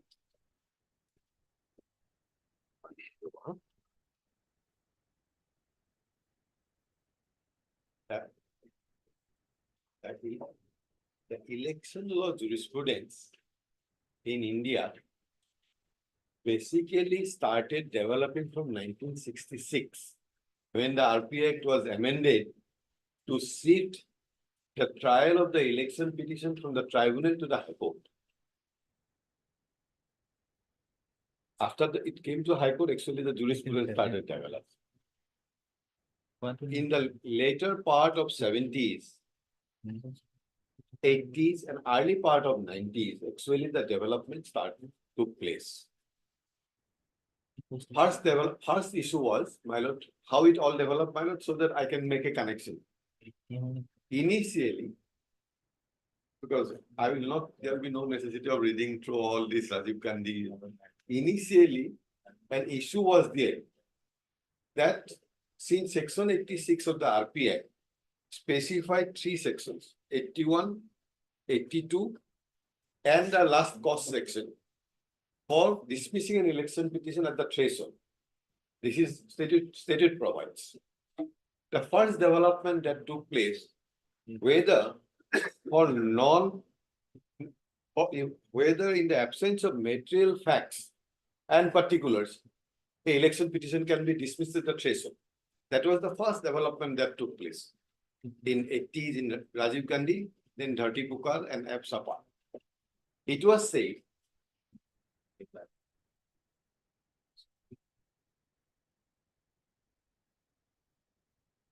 that maybe that under 86 it will not be dismissed, it may not be dismissed, but under Order 7, Rule 11,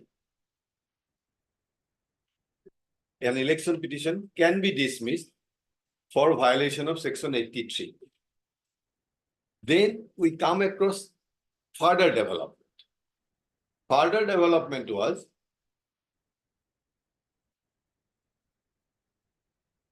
in 83, The order 7 to 11 for violation of 83. or material fact, not the whole of 83, material fact part.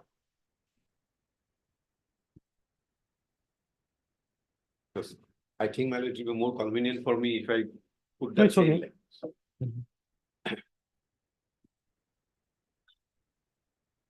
Then RP Act.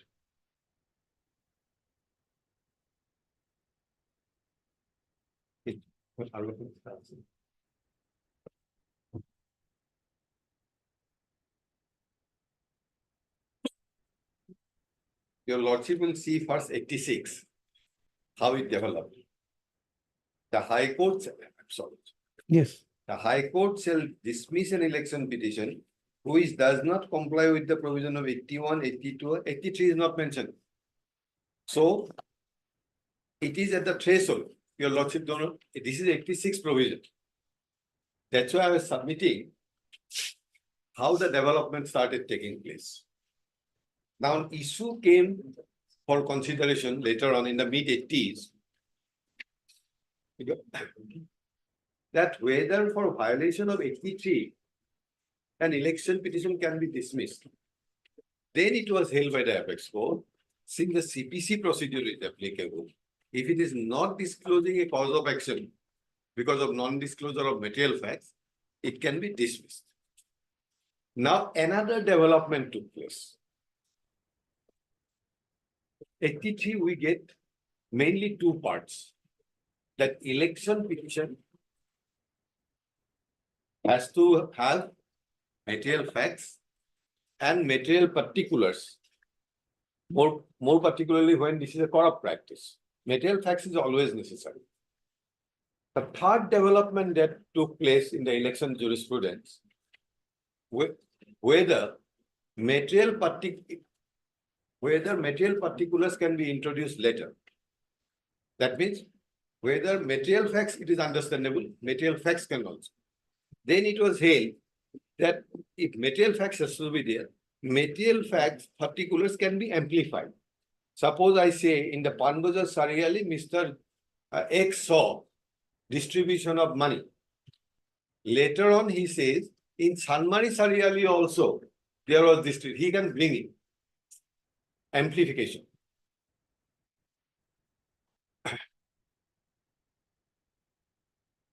So after that, another development took place. In case of corrupt practice, that was Manohar Joshi's case. In case of corrupt practice, what will constitute material facts? It was said that in case of corrupt practice, each and every essential ingredient of that corrupt practice has to be pleaded as a material fact. Now, at this juncture, I should submit that section 123 of the RP Act gives us a list of varieties of corrupt practice and visible. It starts with bribery, it starts with undue influence, at least to tell 5 corrupt practices are there. So in the case of Manohar Joshi and Rajiv Gandhi, Azhar Hussain versus Rajiv Gandhi, it was said, material fact you have to state when, how, suppose bribery. I make an allegation that he committed bribery. Bribery is a corrupt practice. How he committed, when he committed, where he committed, that has to be stated.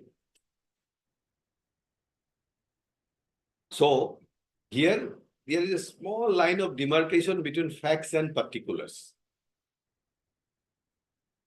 But he has to plead that. With this development, it goes on up to 2000. And we are all appearing in that fashion. So allegation first, material facts, material particulars, because that candidate is not so readily available with all the particulars. Later on, we make an application, my lord, we want to put this also as an additional particular. This is how it all continues. In 2002, further development took place. Precisely in the month of May 2002.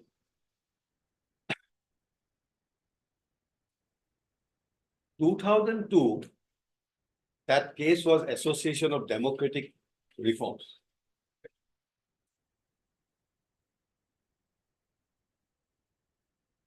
Association of Democratic Reforms, there is a very important question was taken up. because of the socio-political scenario started changing in India. There, the apex court said in paragraph 49 that it directed, apex court directed the Election Commission of India that since no law is forthcoming, better you make a notification. This notification is under Article 329, which gets a statutory notification force. That 4 things have to be disclosed by all candidates. If he is convicted for any offense with more than 2 years. Number 2, it was said, if a case is pending against him, FIR is pending, I'm so sorry. FIR is pending against him prior to 6 months of his nomination, in which case either cognizance or charges have been framed. This is the second. Asset, you have to disclose your asset, movable, immovable. Number 4, educational qualification. And apex court said in 2002 case that it's a fundamental right of all the citizens to know, the right of information.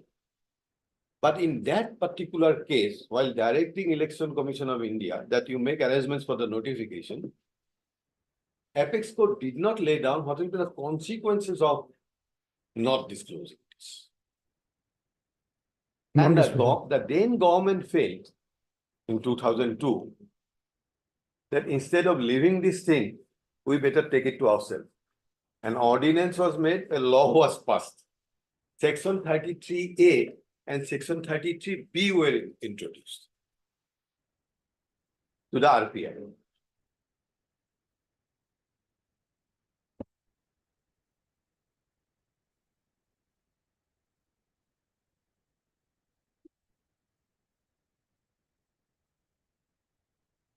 Section 33A said that first 2 conditions, that if an FIR is pending in which the charges have been framed and you are convicted, these 2 are covered. 33B, it says notwithstanding in any decree passed by any court, no other information required. The government wanted to come out of this condition. Moment it was done in 2003, PUCL filed an SLP.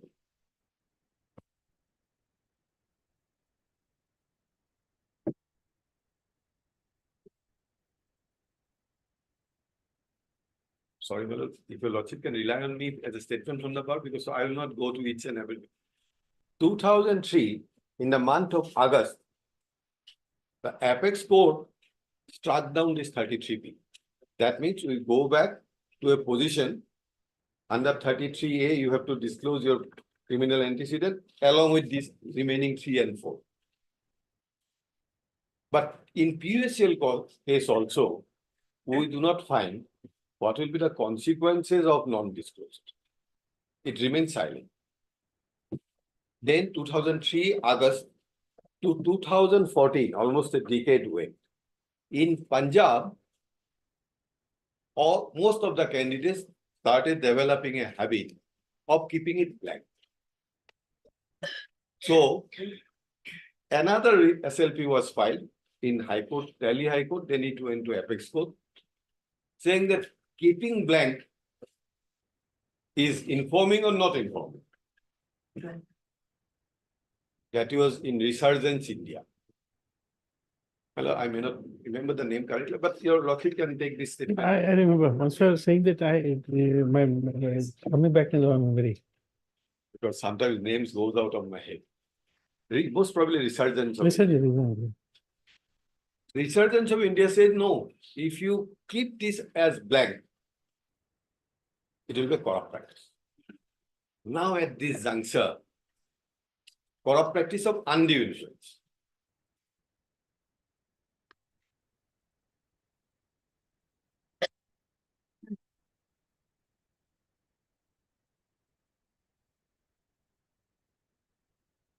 At this juncture, for the first time, we found a legal fiction was created within the definition of corrupt practice as given in 123. Corrupt practice of undue influence for keeping it blank. Now we are getting a shift. Now, one by one, this legal fiction was enlarged. For non-disclosure of properties, corrupt practice. For non-disclosure of education qualification, corrupt practice. That means the legal fiction is getting expanded.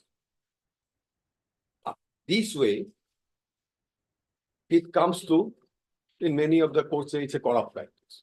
What was not discussed in all these cases, which I initially in Itanagar last few months back unsuccessfully pointed out, what was not discussed, that this, while elaborating the legal fiction of corrupt practice of undue influence, is the requirement of 83, which was held to be mandatory, material facts, not the whole section 83, is done away with.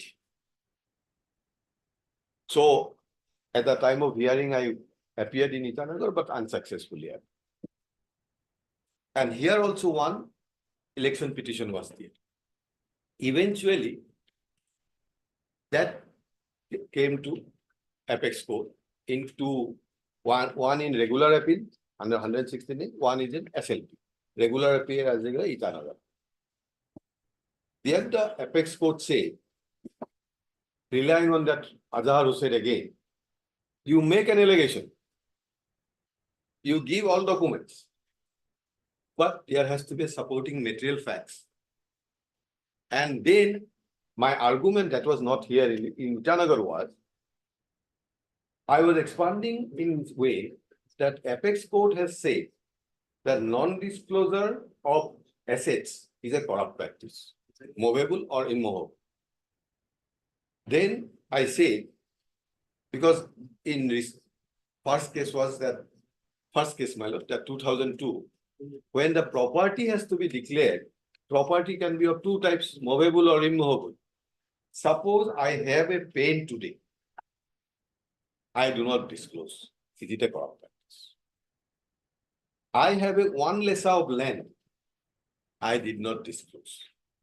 Will that also be a corrupt practice within the definition of 123? There in Itanagar case, Apex Court said, merely saying that it is not that it is so sacrosanct, that what exactly is not, in that Itanagar case, he forgot to mention 4 motorcycles, what he had. He forgot to tell that some no-diff certificate of electricity. Saying that it is corrupt practice, first you have to say that suppose the pen is of 1 crore and I am suppressing it, then it may be a corrupt practice. But if you have a 50 rupees pen, that is also movable property. I have not disclosed, so my election goes. It cannot be like this. So material facts have to be pleaded. And now with this background, may I have the indulgence of first bringing to first the order 7 or how it was dealt with by the Apex Court?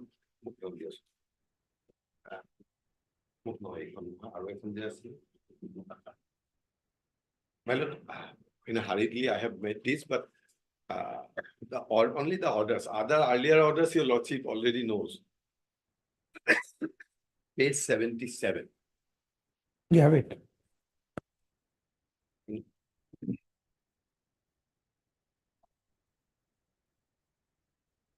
No, my lord, that I'll take it back because this is I am covering because up to the latest. Okay. Page 77. This one. Just now, no, this one I will take it back It- because at that stage when I prepared it, this particular gray area was no, I did not find that time.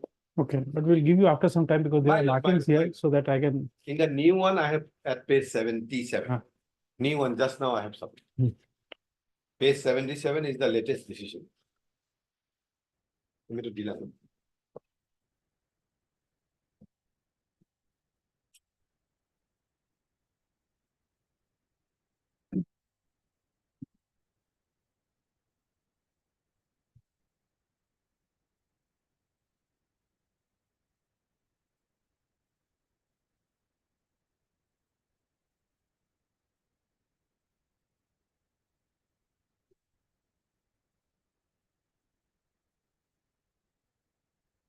Yes. page 77. Your lordship will, in this case, my lord, what was the allegation?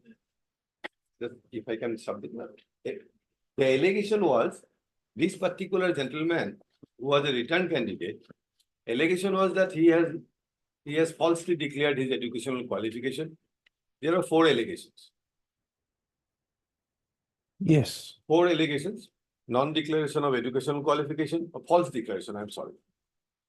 Then non-declaration of his outstanding loan, then some provident fund, all these allegations. In the backdrop of this, in paragraph 19, your lordship will see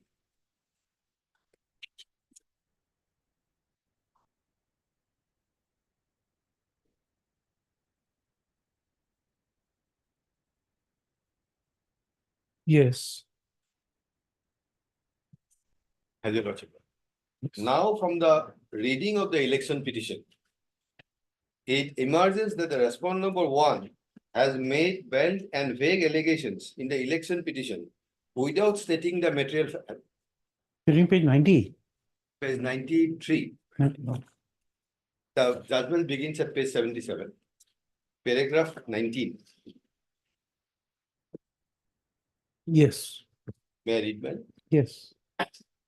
From the bare reading of in this particular election petition, there are 4 allegations. Educational qualification and all. It emerges that the respondent number 1 has made only veiled and vague allegations in the election petition without stating the material facts, as your lordship. In support thereof, as required to be stated under 83(1) of the RP Act, that is requirement.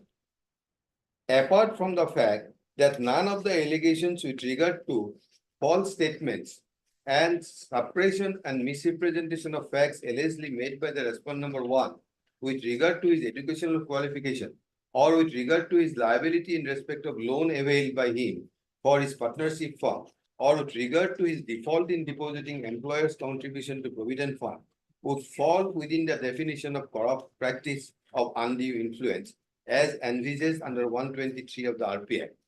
So if you are not declaring, it is a corrupt practice. The election petition also lacks concise statement of material.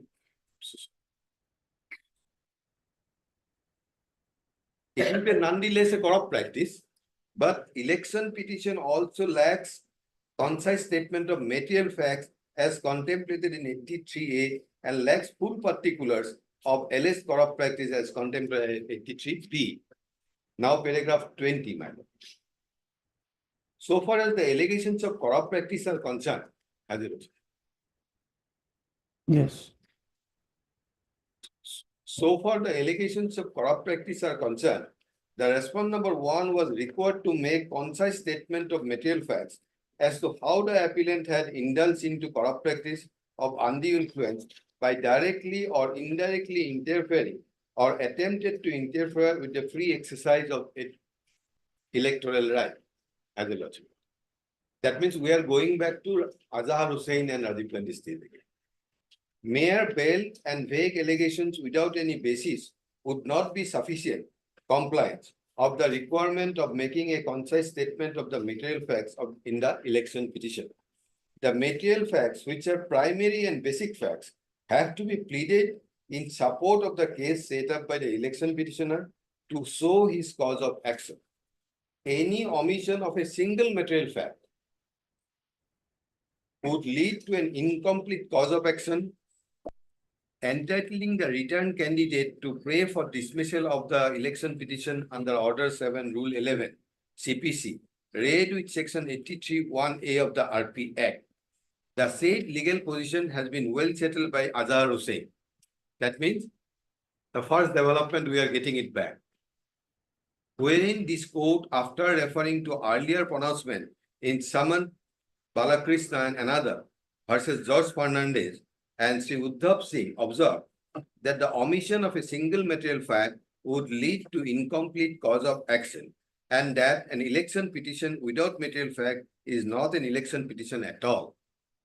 It was further held that all the facts which are essential to clothe the petition with complete cause of action must be pleaded.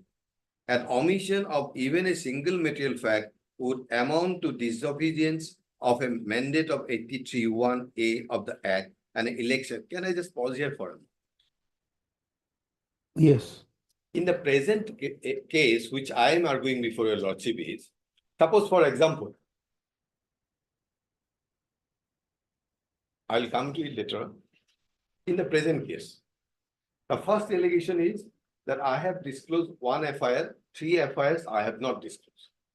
The material facts, the material facts that ought to have been pleaded was that 3 FIRs relate to an offense is filed before 6 months before filing, number 1, relates to an offense punishable with 2 years, in which offense either court has taken cognizance or charges have been framed. He is making an allegation that 3 FIRs not disclosed. That by itself cannot constitute a material fact. Because in Manohar Joshi's case, first time said, if you allege a corrupt practice, please try to plead each and every constituent of that corrupt practice. In Manohar Joshi, my lord, if my recollection is correct, again those things have come back. Manohar Joshi was, my lord will give me one. 1996, 1 SCC My 169. lord, I bow my head down. No, I- it's in your note. I'm just opening up your note and reading it out. I thought, how come everything, only name part sometimes because number, Yes, yes. I am obliged by that. That's in page 13 of your comparison. My lord, what happened? All these laws, after 2002, a gray area came in that while expanding the definition, while making a legal fiction of corrupt practice of undue influence, where 83(1)(a) material fact requirement is gone. Merely, in this case, suppose he is saying he is not disclosing 3 FIRs. Is that sufficient to be a material fact for corrupt practice of undue influence? Now, I'll come back again, my lord. I come to paragraph 22. Paragraph 22, your lordship will. My lord, I'm so sorry. Page 96, your lordship will see. Paragraph 21, all the paragraph. Paragraph 21, it's page 96. Yes, If it is corrupt practice, as your lordship, yes, that line is. yes.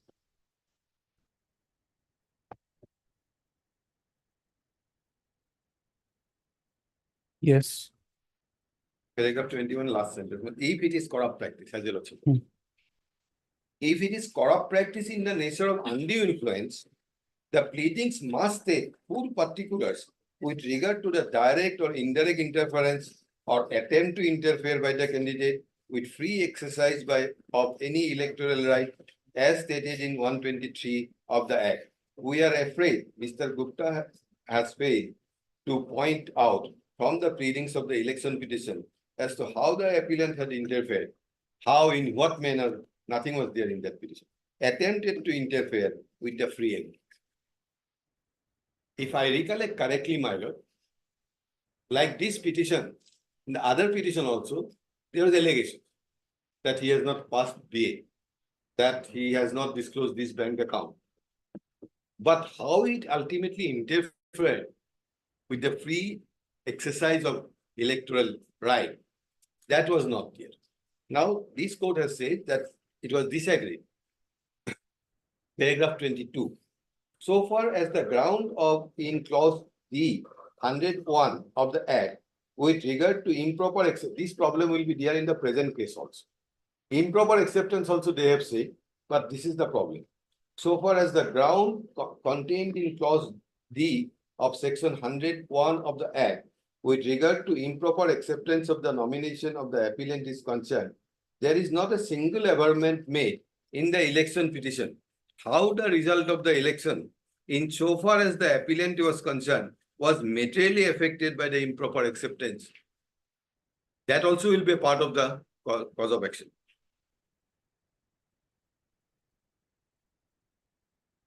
As a lordship. So in this particular judgment, we find that court has again reverted back, or not reverted back, it will be very wrong language on my part. Court has kept the same, that removed the gray area. That apex court no doubt has expanded the legal fix by way of a legal fiction. What is corrupt practice or undue influence? That does not exonerate the election petitioner to say that I don't need to say anything more. Now, the other case from Itanagar, my lord, where at the final stage, I at least got an opportunity to appear. Paragraph 40, next page, my lord, page 100.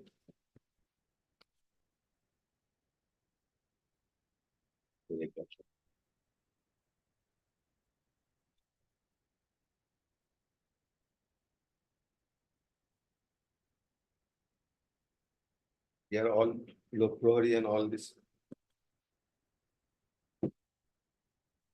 May I read, my lord? Yes. 40, only 2 paragraphs I will read. It's a long judgment.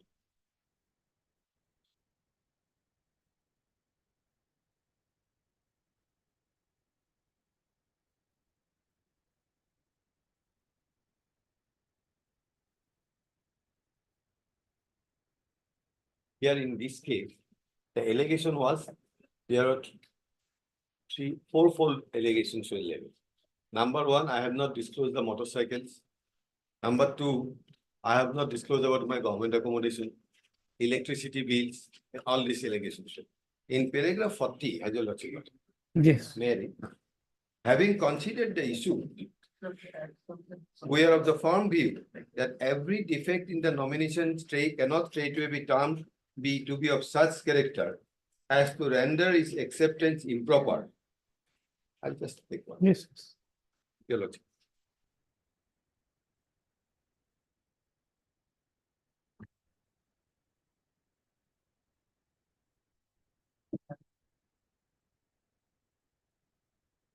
Every defect in the nomination cannot straightway be termed to be of such character as to render its acceptance improper, and each case would have to turn to its own individual facts, insofar as this aspect is concerned.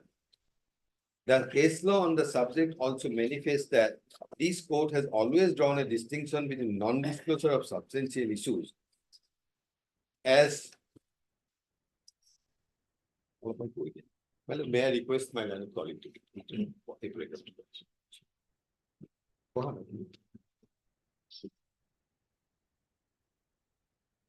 So far as that aspect is concerned, the case law or the subject also manifests that this court has always drawn a distinction between non-disclosure of substantial issues as opposed to insubstantial issues, which may not impact one's candidature or the result of an election.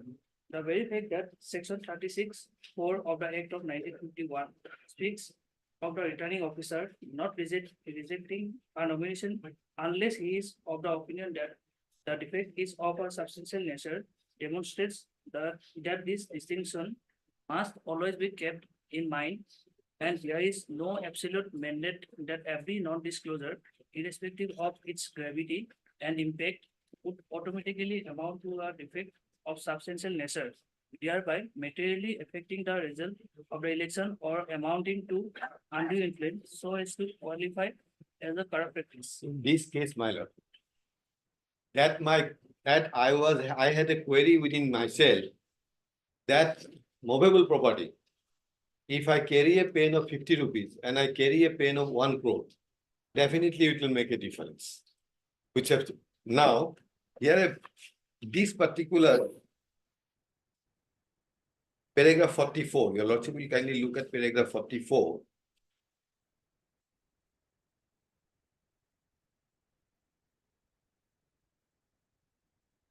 At page 134. Yes. Though it has been strenuously contended before us that the voter's right to know is absolute and the candidate contesting the election must be forthright about all his particulars, we are not inclined to accept the blanket proposition that a candidate is required to lay his life out threadbare for examination by the electorate. his right to privacy would still survive as regards the matters which are of no concern to the voter and are irrelevant to his candidature for public office. In that respect, non-disclosure of each and every asset owned by a candidate would not amount to a defect, much less a defect of substantial character. It is not necessary that a candidate declare every item of movable property that he or his dependent family members owns, such as clothing, shoes, crockery, stationery, furniture, etc., unless the same is of such a value to constitute sizable size asset in itself or reflect upon his candidature in terms of his lifestyle and require to be disclosed. Every case would have to turn on its own particulars, and there can be no hard and fast or straitjacketed rule as to when the non-disclosure of a particular movable asset by a candidate would amount to a defect of substantial character. For example, a candidate and his family who own several high-priced watches, Yes. which would aggregate to a huge figure in terms of monetary value, would obviously have to disclose the same as they constitute an asset of high value and also reflect upon his lavish lifestyle. Suppression of the same would constitute undue influence upon the voter, as that relevant information about the candidate is being kept away from the voter. However, if a candidate and his family members each own a single watch which is not highly priced, suppression of the value of such watches may not amount to a defect at all, not to speak of this. Now,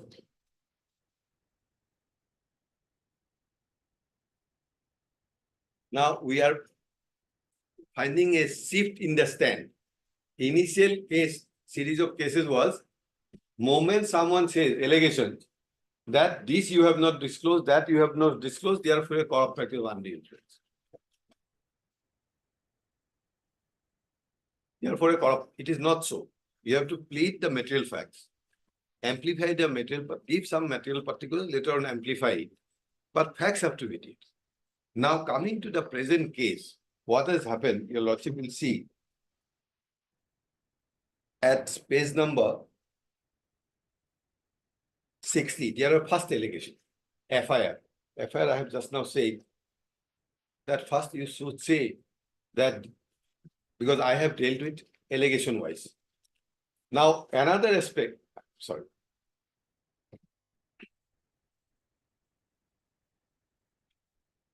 At least it is coming back, how the development is, it's very interesting with the whole election law jurisprudence. Now, page number 60 will say to constitute the offense of section 33, that requirement to disclose. Your lordship will look at section 33 of the RPA.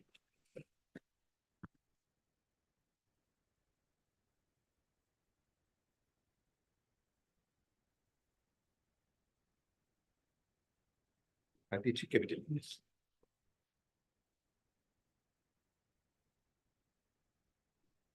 A candidate shall, apart from information which is required to furnish under this Act or rules made hereunder in his nomination paper, delivered under subsection 1 of section 33, also furnish, this is the consequence of that, as to whether, number 1, he is accused of an offense punishable with imprisonment for 2 years or more in a pending case which a charge has been framed. Merely someone saying there is these 3 FIRs, that will not be a material fact, disclosure of material facts. Now, therefore, at page 20 of my that written argument, which ultimately you are not seeing.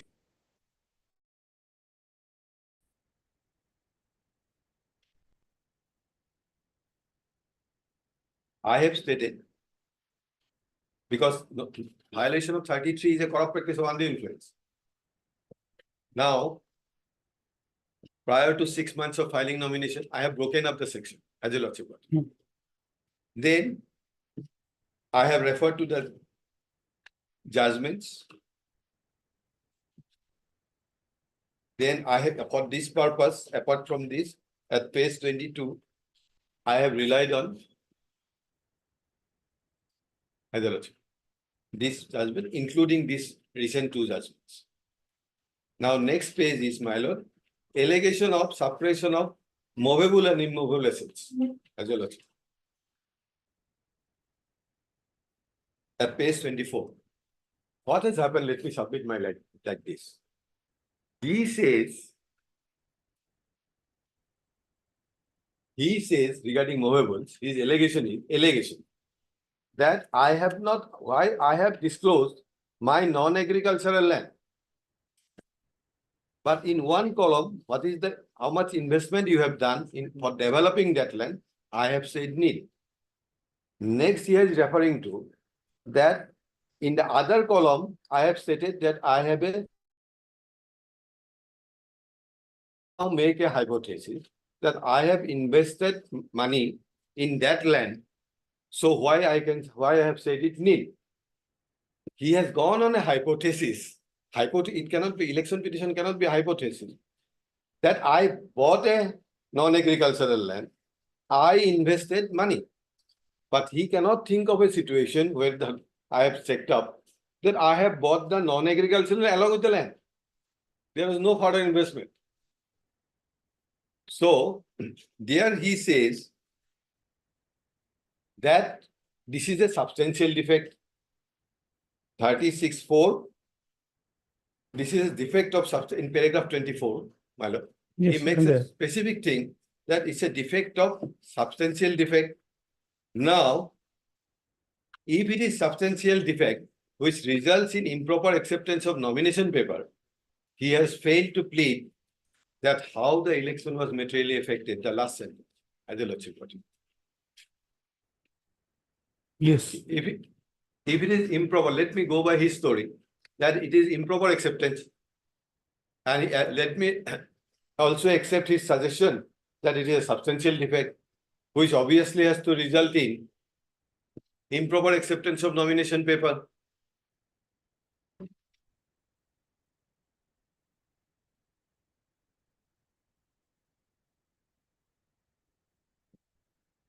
Now he does not plead. Now the Apex Court also has made it clear. You have to plead how it affected under 101. Now, your lordship will look at this page, next page 26. Page 24, para 14D. He has specifically pleaded that it's a defect of substantial defect. But in page number, the election petitioner identified this 14D as material facts constituting corrupt practice of undue influence. Now your lordship will look at section 100. But this page 25, submission number 2. My lord. How and in what manner the acceptance of nomination paper of the written candidate is an improper acceptance of the nomination paper? That he has to say. There's something which is very impossible to find out. First, he has to say that this is what is happened, number one. And because of, suppose let me accept that because of this wrong information, so and so told me that he was influenced by this information or non-information or misdeclaration. Nothing is there. He is raising an allegation. Now he has to now say what are the material facts behind this allegation. Let us say, there's this. Let us say that you have a pen, you are a 1 crore pen. 1 crore pen, and you have filled up a nomination paper. Now the non-disclosure or disclosure. Is it correct? No, but how will it influence the voter? But Khatana, the thing is, Because you see, nobody will make a mention in an he election. can make an allegation. No, in an election speech, that well, look, I have a pen of 1 crore with me. I understand. But There's only one. There's only one incident which I had seen. I'm not naming the politician. He was giving a speech in Rajasthan where I was there about 30 years back, and he said in his speech, he was making a very simple summation. Said, well, look, if you elect a new person, no, if you elect a new person, for first 5 years, he'll be taking care of his own needs. But in the meantime, I have already been there for 5 years, so I don't have that need. So therefore, everything will go back to the public. That is the and is one of the most respected names in the political arena in that state. It reminds me of a situation. Only God knows, and because of the law knows, it was in his favor. In Rajiv Gandhi Azhar Hussain case, what happened? Up and doing officers are there who are under the election. They used their government vehicles. Now that was a case, but only that requirement of the law was where, how, when. Now you are coming and saying, where is that pleading? That user portion you have shown the photographs as annexes. This man has come, all photographs. Who, how, when were influenced by this, and how does the bribery or influence took place? Azhar Hussain, actually, my heart goes to him because of this technicality in election petitions. Here also, what has happened, another more interesting thing has happened. He says it is a substantial defect. Suppose, let me assume it's a substantial defect. Substantial defect results in improper acceptance of nomination. That is, but in page 55, he says this particular paragraph 14D is material fact constituting corrupt practice or undue influence. Has your lordship? 45 of the 55. election Affidavit, yes. 14D has stated, 14D your lordship will come at page 24, that this particular incident of declaring here, non-declaring there is a substantial defect. Substantial defect, it results in that particular ground under section 100, improper acceptance of nomination. But in page 55 his own election petition, he says it is a material fact relating to constituting corrupt practice of undue influence. Undue influence is under one section 101 1D, something like that. And corrupt improper acceptance is another. Now he is making me to face a search. It's a quasi-criminal. I do not know under which section he is exactly meaning. It cannot be vague. At page 26, I have taken up this point. Your lordship will look at paragraph 4, Roman 4, read with Roman 6. I am sorry that I could not maintain the sequence while noting down. Okay. Paragraph 4, read with Roman 6. These are two distinct ingredients. We'll have to continue some other day. My, We have to continue some other day. my. Agree to a date when both of you consult and tell the court master. My. Because election, it is pertained. Election is a very interesting subject. So for that side, it is okay. My lord, yes, I understand. I'm saying not easy, it's interesting. Both starts with I.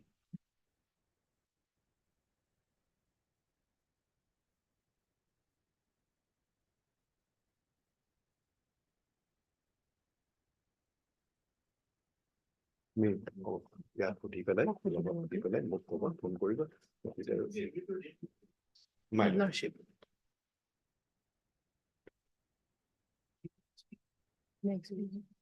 I have actually some bereavement there, so I will start the ceremony. Accepting 15th and 17th. Any date, madam. 14th of 14th. 14th.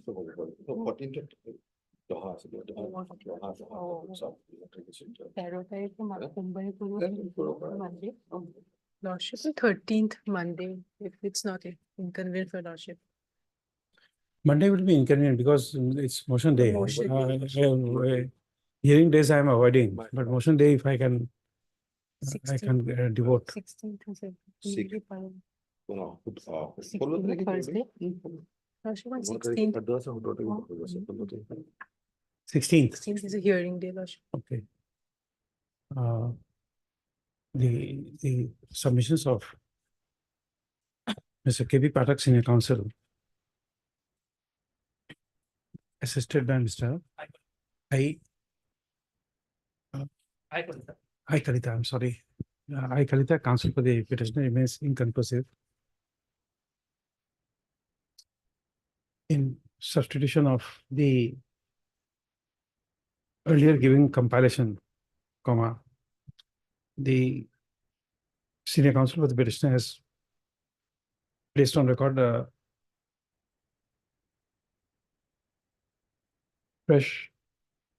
freshly compiled, freshly made compilation.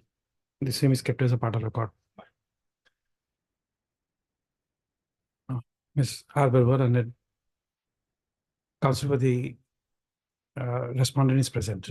P. Baran. P. Berber, I'm sorry. This is there. Is present. Next para is agreed to by both sides. List on 16/5/2024. Detail. Your Lordship, give me the indulgence earlier one, can I take it back? Yes, I'll get it marked and then take it back because there's some marking here. Because the present cases are not there in the earlier one, It's okay. but the compilation of judgments already there. We'll mark it and then give it to you. Fine,